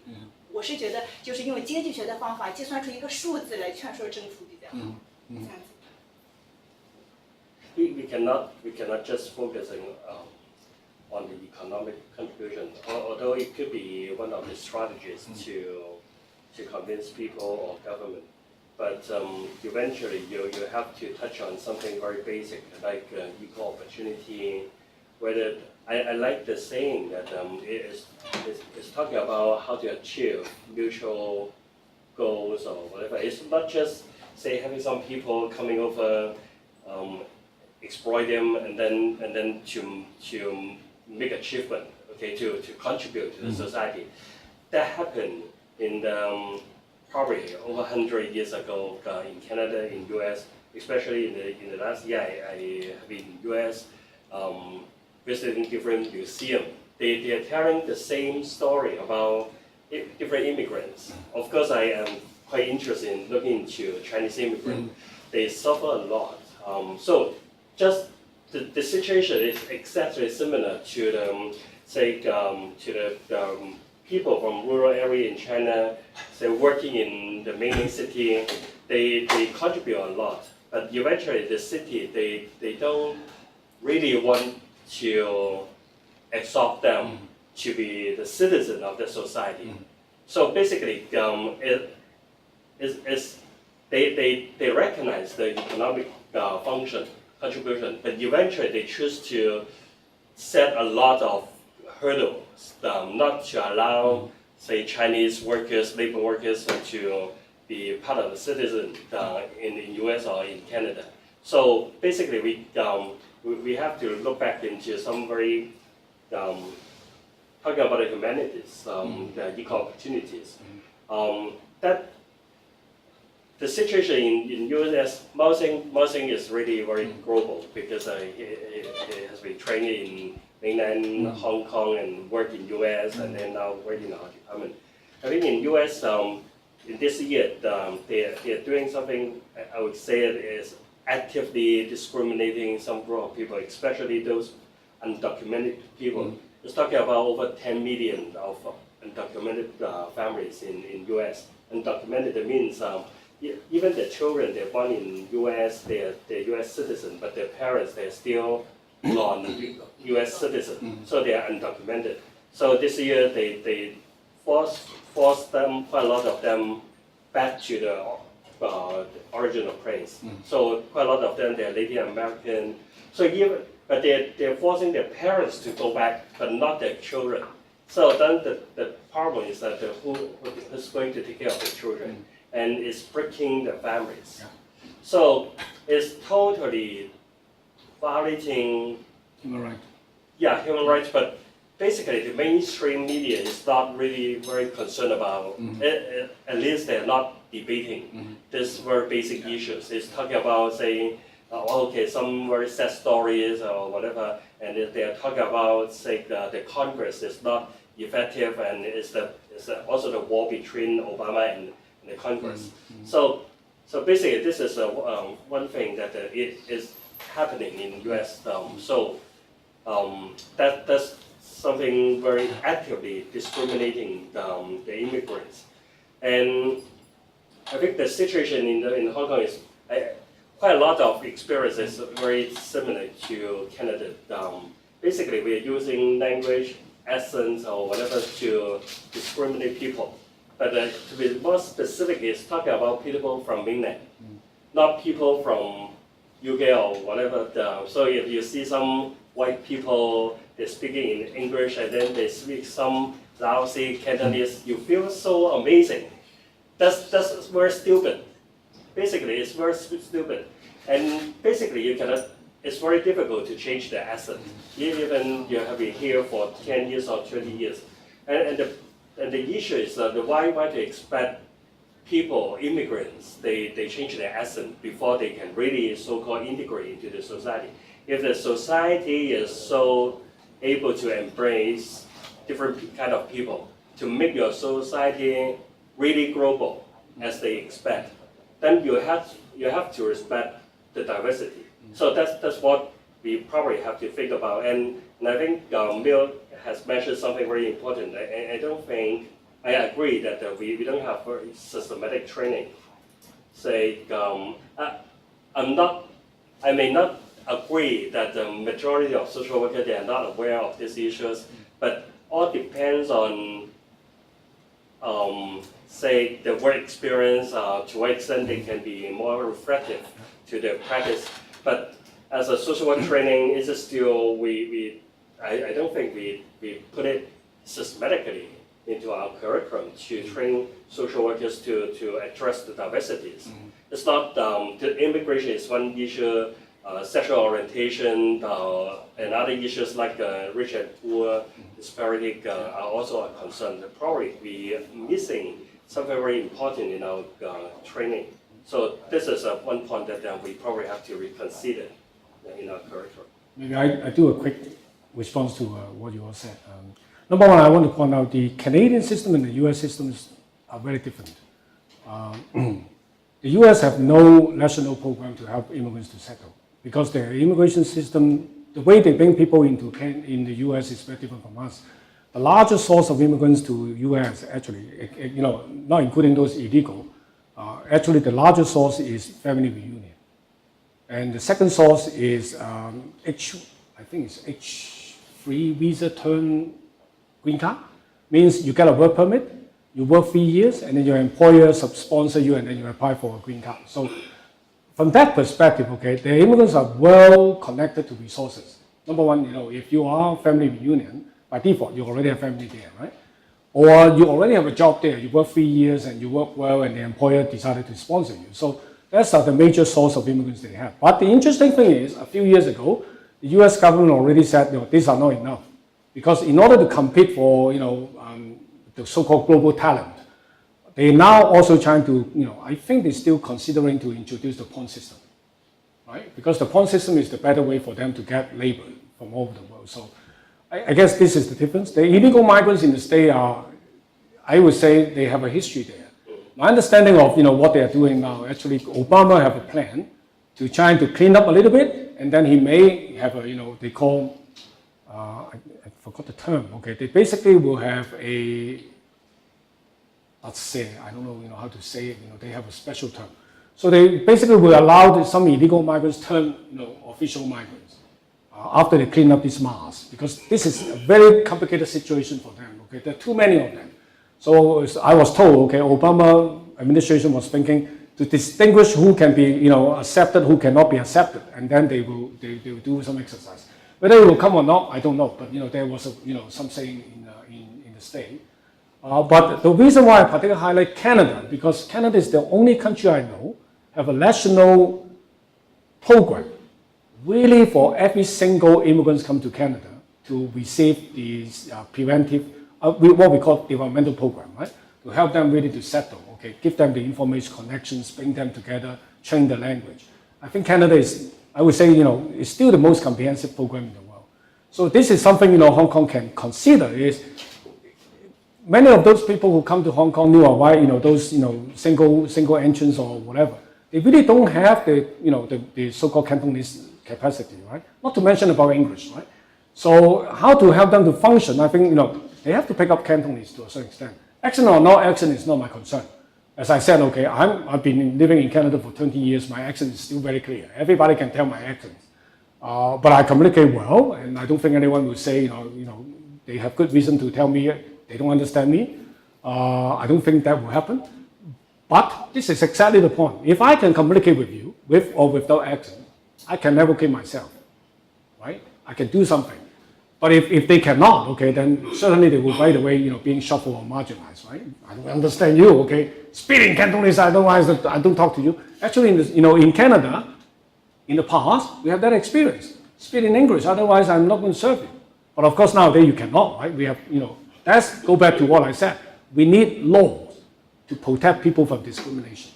So now you cannot tell me, because you cannot understand my accents or language, you don't serve me. I can go to Human Rights Commissions right away, sue you, right? So we need that kind of negative freedom protection. We need that, right? So this is what we don't have, I think Hong Kong is in a very preliminary stage trying to set up all these laws. And I think as a social worker, we should support all these laws, right? Because this is the weapons, tools for us to, advocate for our clients in the future. Without that, okay, what can social worker do? Always go on the street to protest. It won't work, right? So we need laws we can, reinforce. Go back to what you say, the dichotomized, debate. A debate have to be dichotomized. Otherwise, there's no debate, right? So that's why I use that kind of way.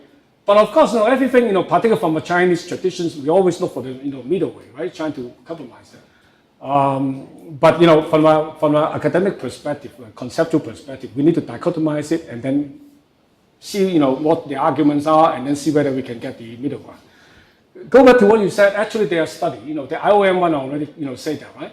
Because there always a debate. Some people said, okay, immigrants sucking resources, right? They're using the resources. They are competing with us, right? And on the other hand, some people argue, no, immigrants are contributing. But now the IOM study is, for good or for bad, the effect is minimal, right? Minimal in a way that they are just regular people, right? From that perspective. So if they are regular people, they should be protected as regular people, and they should have the equitable opportunity like anyone else. So I think that is now, okay, almost like, the international discussion is no longer either or, because it's not an issue. The issue is they're a human being, right? They are here now as a member of your society. Give them the opportunity to prove themselves, right? That's the reason why the access-based, framework now have been proposed.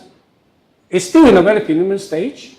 It basically is initiated by a group of, as I said, a think tank in Canada. But they take this, interesting thing is they have money.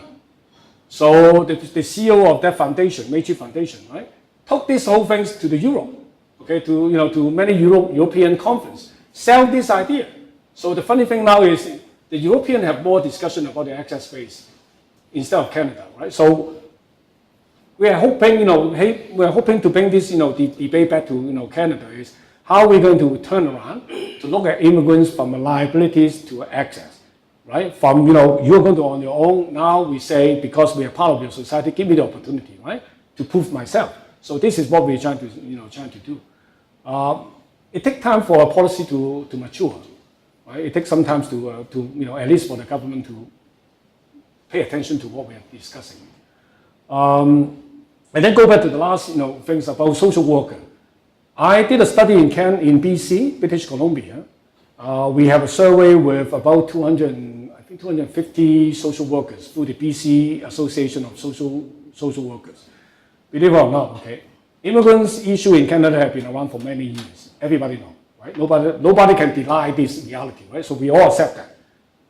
In our survey, majority majority respondents agree that they are not prepared to work with immigrants and refugees. They are not, right? Because the school never discussed those issues, right? We always, in Canada, we have an interesting situation is we shuffle all the visible minority immigrants into culture or race issue. The new issue is gone, okay? Nobody mentioned about being new, right? So this is what I'm advocating in the last 10 years in Canada is when we talk about visible minority as a racial entity or cultural entity, they are also a new entity to our society.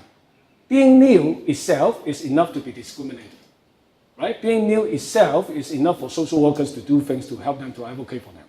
So this is very important, right? So in our training, we train people how to work cross-culturally. We train students how to work anti-racially, but we never train them how to work with people who are new to this society. So I think in Hong Kong, I suspect this is even worse than in Canada, right? Because the idea of new is very different from what we see as new, right? In Hong Kong, the new arrivals have a very negative connotation. In Canada, at least now politically correct, right? Being immigrants, we see them as as equal as everybody, right? At least, okay, in our conversation. But of course, what you do in the actual system, we don't know, right? But I think that's something we need to really put that into curriculum. Make sure that students understand, what does it mean being new to a place. I think for those who have done, placement outside Hong Kong, the idea of new will make more sense to you because, you're new, right? In our society, even for 2 months or 1 month, then you see how people deal with you, right? People will see, you don't know this, you cannot do this, you won't be able to understand this. Is that true? Right? So I think that's something we need to, think about how to really strengthen the curriculum, to help students to understand. We are talking about how many hundred people coming every day through the border? 700? 150. 150, right? Supposedly. Yeah, we're talking about that number of people coming from the outside to here. So they're real people. So if we don't know how to, what they are facing, what they are experiencing, we can't help them. And if we don't know what the policy behind that, okay, we cannot help them. So all this has to be trained. Yeah. Sorry, I just joined a little bit late. Sorry, but I just heard you saying that in Hong Kong there seems to be no or very limited services for new arrivals. And I recognize your point saying that yes, there are 150 new migrants coming from mainland China. So that amounts to 54,000 every year.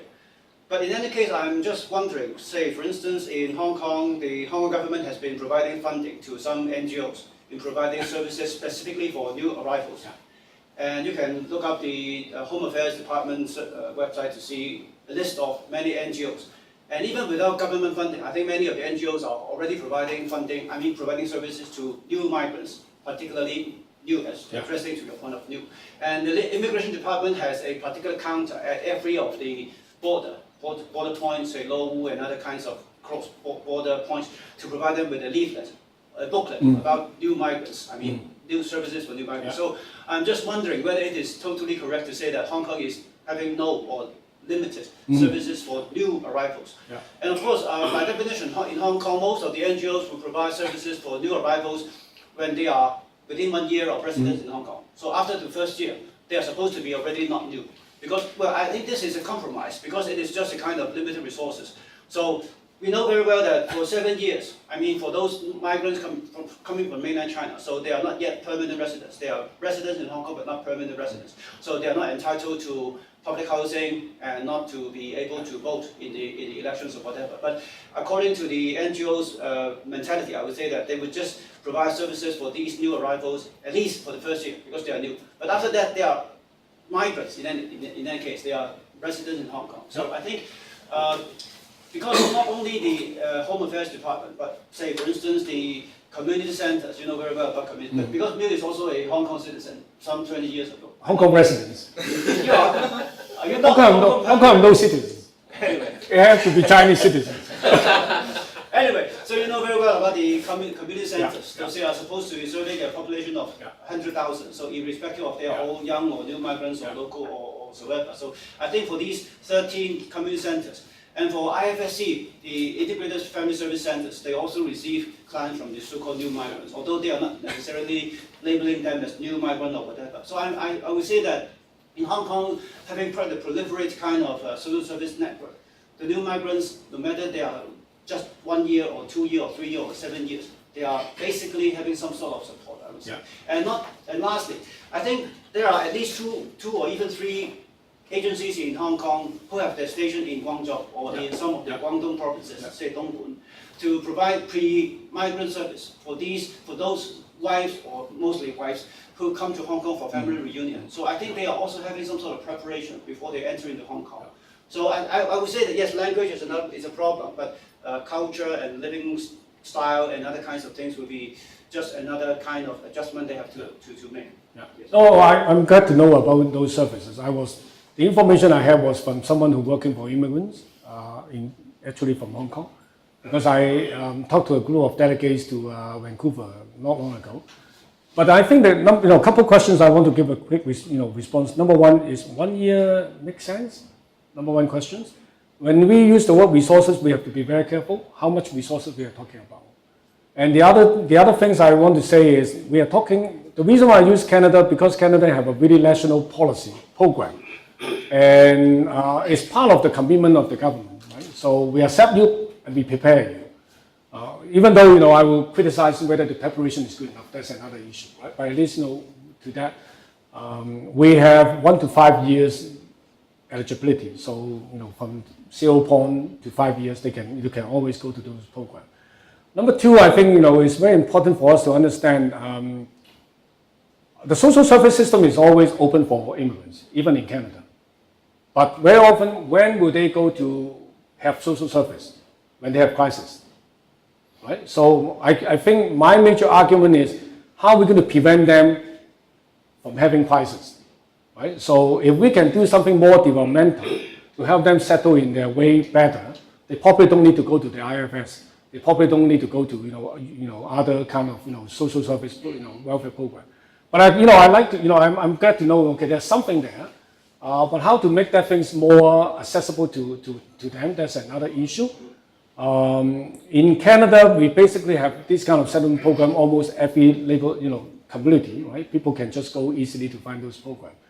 But my major argument is probably in Hong Kong, we should have programs somewhere very close to them. And maybe they're already there, but I think, this is very important. And how to minimize the stigmatization. In Canada, settlement program have no stigmatization at all, to a certain extent, right? Because it's not a remedial program. It's like, only stigmatization is you are new, right? So everyone can go. It's very preventive. It helps them to multi-level. So it's not only, have crisis and also how to connect with people and also how to learn English. I think it's more like, really helping them to understand, transit into the society.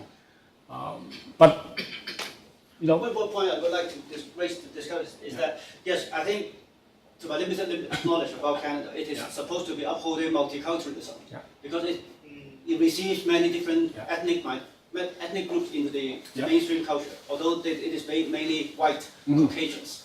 But of course, for Quebec, it is French, I would say. But in any case, I would say that Hong Kong is a basically Chinese community where we have 94% of our people being Chinese. And the migrants coming from mainland China are also ethnically Chinese. So we are not, well, of course, we are supposed to be cosmopolitan, international. But in any case, the local community is basically Chinese. And of course, I would say that I having the hunch that the Hong Kong government would try to avoid the kind of they kind of thing, because it is supposed to be China, and we are supposed to be Chinese altogether, no matter they are new, they are migrants or whatsoever. So I think there is some sort of political sensitivity about whether they should treat them as alien or so-called foreign or migrants or whatever, because we are supposed to be in the whole China. So I think that apart from the so-called service dimension, I think it is also having kind of political dimension. Well, the funny thing is, you mentioned about multiculturalism. I didn't mention about multiculturalism at all. In Canadian government perspective, settlement program and multiculturalism are two different things. Totally different things. It was very funny. We asked, the bureaucrat a few times, okay, can this be separate? He said, oh, because they're different files, so they're separate. So number one issue. But number two issue, let's go back to the conceptual issue. What is ethnicity? Right. This is a big debate in academic. The new arrival from China and the so-called Hong Kongese. Ethnically, they're both Chinese, no doubt about it. I won't disagree with that. But if you look at from other perspective, in terms of language, in terms of daily cultures, in terms of the way they see the institution, in terms of the way they interact with people, they don't really share all the cultures. They do have their uniqueness. So to a certain extent, is it a cross-cultural issue here too? I think that's something I don't know. I think this is something we need to think about. Can we only define ethnicity like what we define in the Western world, or the ideal ethnicity to a certain extent is people's identity with a certain kind of cultural heritage, and then form their own imagined identity is a form of ethnicity. If that concept or that kind of definition is accepted in Hong Kong, then to a certain extent we are not talking about the same ethnic group too. We are talking about two different ethnic groups or two culturally slightly different groups who are trying to work with each other too. So from that perspective, it's also multicultural. Right? It's, again, as I said, okay, it really depends on how you define culture. I know some people trying to define culture in a more postmodern way. Right? The postmodern way will certainly go to the idea that Hong Kong is a multicultural society too. But if you go for more modernist definitions, then certainly Hong Kong is a very homogeneous society. Even though the 1,500 people coming from China every day, they still like Chinese. So it really depends, right? Depends on how you define Chineseness, define the so-called ethnicity. But I would say reality is you are dealing with a group of people. Number one, have a very different language, right? Even the writing language will be different. Number two, we are dealing with a very different lifestyle. Number three, we are dealing with a group of people who have very different understanding of government or social institutions, right? Number four, we are dealing with a group of people who are new to an area that they need to learn about everything, including how to take a bus. Some of them even learn how to take an elevator. So from that perspective, okay, there's many cultural elements that we need to deal with, different cultural elements. So I think from that perspective, we need to be more sensitive how to work with this group of people too. Right? Even though we all talk about Confucius, we talk about Li Ba or whatever, okay. But other than that, okay, there are many things that are different. I have a question for Professor Yan. I'm especially interested in the topic of return immigration. Yeah. Although there has been a trend that many Hong Kong people return to Hong Kong after a few years of immigration. And actually, I have many classmates who came back from Canada. What I want to know is, what about the mainland Chinese? Is this gonna be a trend in mainland too? And if so, what's the difference between these two groups in terms of their intentions of immigration, their employment, their life satisfaction, etc.? Mainland Chinese to Hong Kong or to Canada? Mainland Chinese immigrant to Canada and then they came back. Are they going to come back and find jobs? Well, this is a good question. We have tried to look at this situation. Oh, take care. I'm not going to pick Hong Kong user. There's a study done with a group of mainland Chinese. At least at this point, we don't see this will happen. Number one issue is many mainland Chinese move to Canada tend not to naturalize themselves into as a Canadian. because they want to keep their Wu Hou, which is very important. They all know if they naturalize themselves as Canadian, they will lose their Wu Hou, which means they're going to totally, deroot themselves from mainland China in many aspects. So there's a tendency for mainland Chinese to stay as, keep their citizenship and only keep the residentship. But also we see the wife and the children become Canadian, and the father, stayed as a mainland Chinese or Chinese citizens. The reason why we don't see that will happen very soon, number one, they are still very young cohort, right, in Canadian migration history. Number two is, if they don't have Wu Hou, when they move back to China, they face this exact problem like a foreigner, right? But to Hong Kong, it's different. For many of our young people, they, because of I think, at least before Hong Kong government changed the rule, many of them already got a Hong Kong identity card. So when they come back to Hong Kong to work, okay, it's just like Hong Kong, citizens. They don't need to apply for work permit. And that's why it attracts lots of young people coming back to Hong Kong. So I think that's the difference there. Yeah. But I know this is happening to South Asians. Many Indian-born or Indian-descended immigrants, young people, they are now moving to India to work because they are good at computing programming, and they go to India and get a better job there. And it also happened to many former Eastern European countries turn Canadian because their country now settled down well, politically stable, and economically they are getting better. So many of the young people are moving back to their home country, like former Yugoslavian countries. They all move back slowly. Yeah. But what if they can keep their Wu Hou? I mean, I know some people who got the Hong Kong SAR passport, and at the same time they can keep their Wu Hou back to their home. Yeah.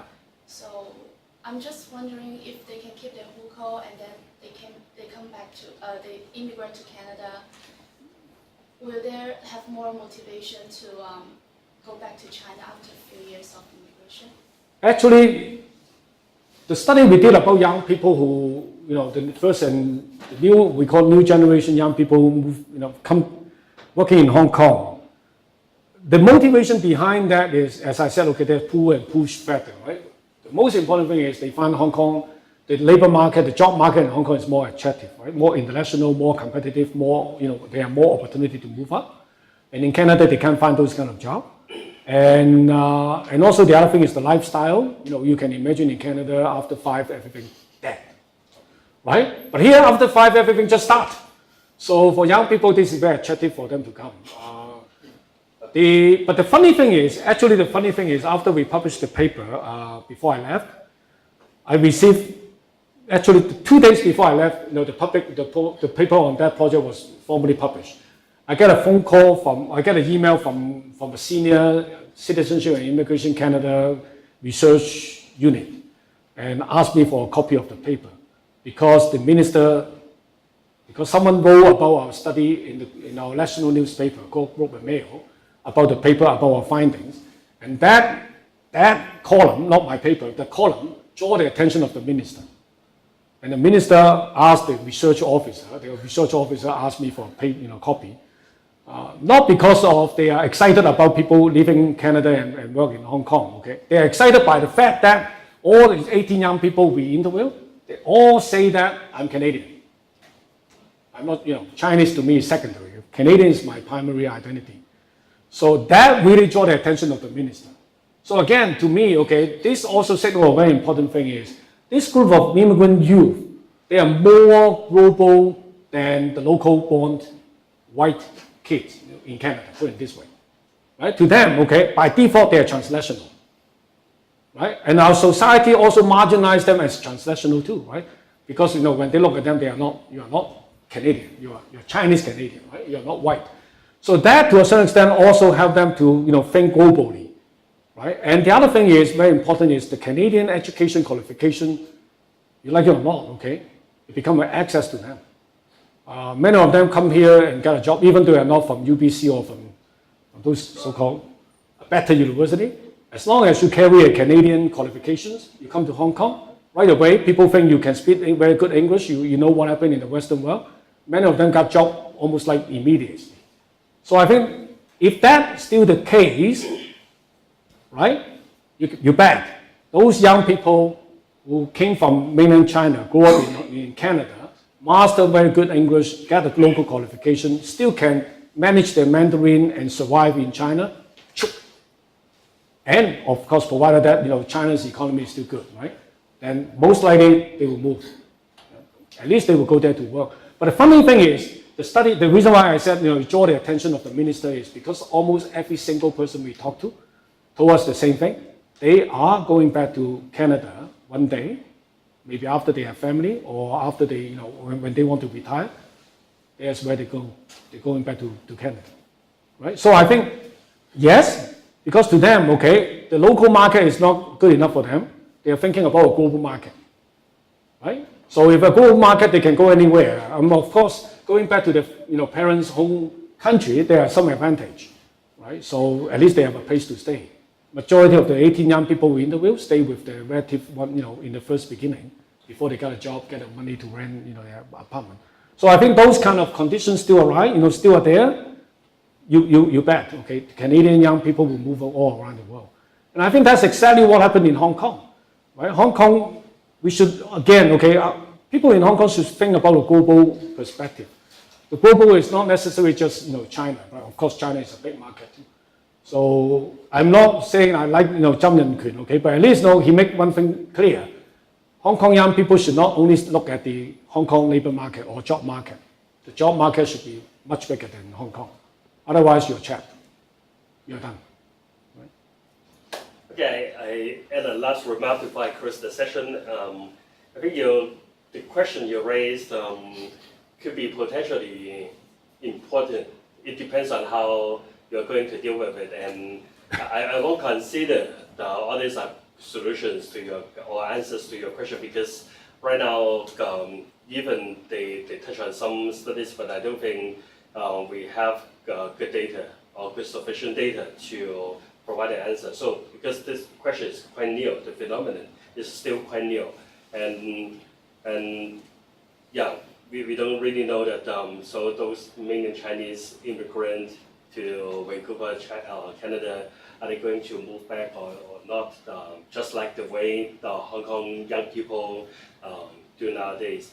So we don't know. So keep these questions, and to me, this session raised a lot of issues, and that's creating even more questions. and it could be quite a lot of questions. Could be part of the research agenda.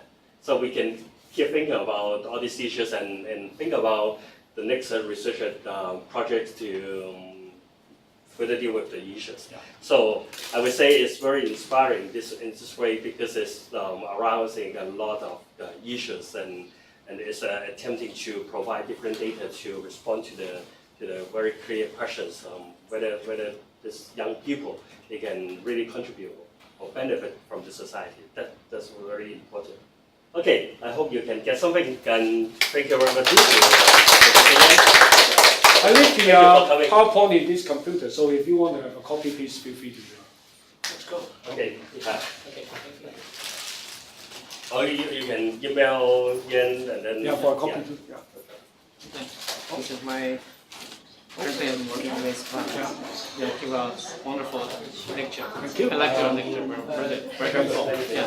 So I really need your PowerPoint. Okay. I'll get them my USB. 會啊，而家係左邊嘅，係啊，嗰邊真係好老嘅一個壁畫。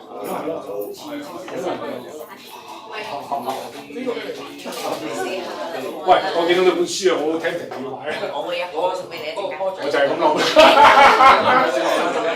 幾多錢名？我稍後。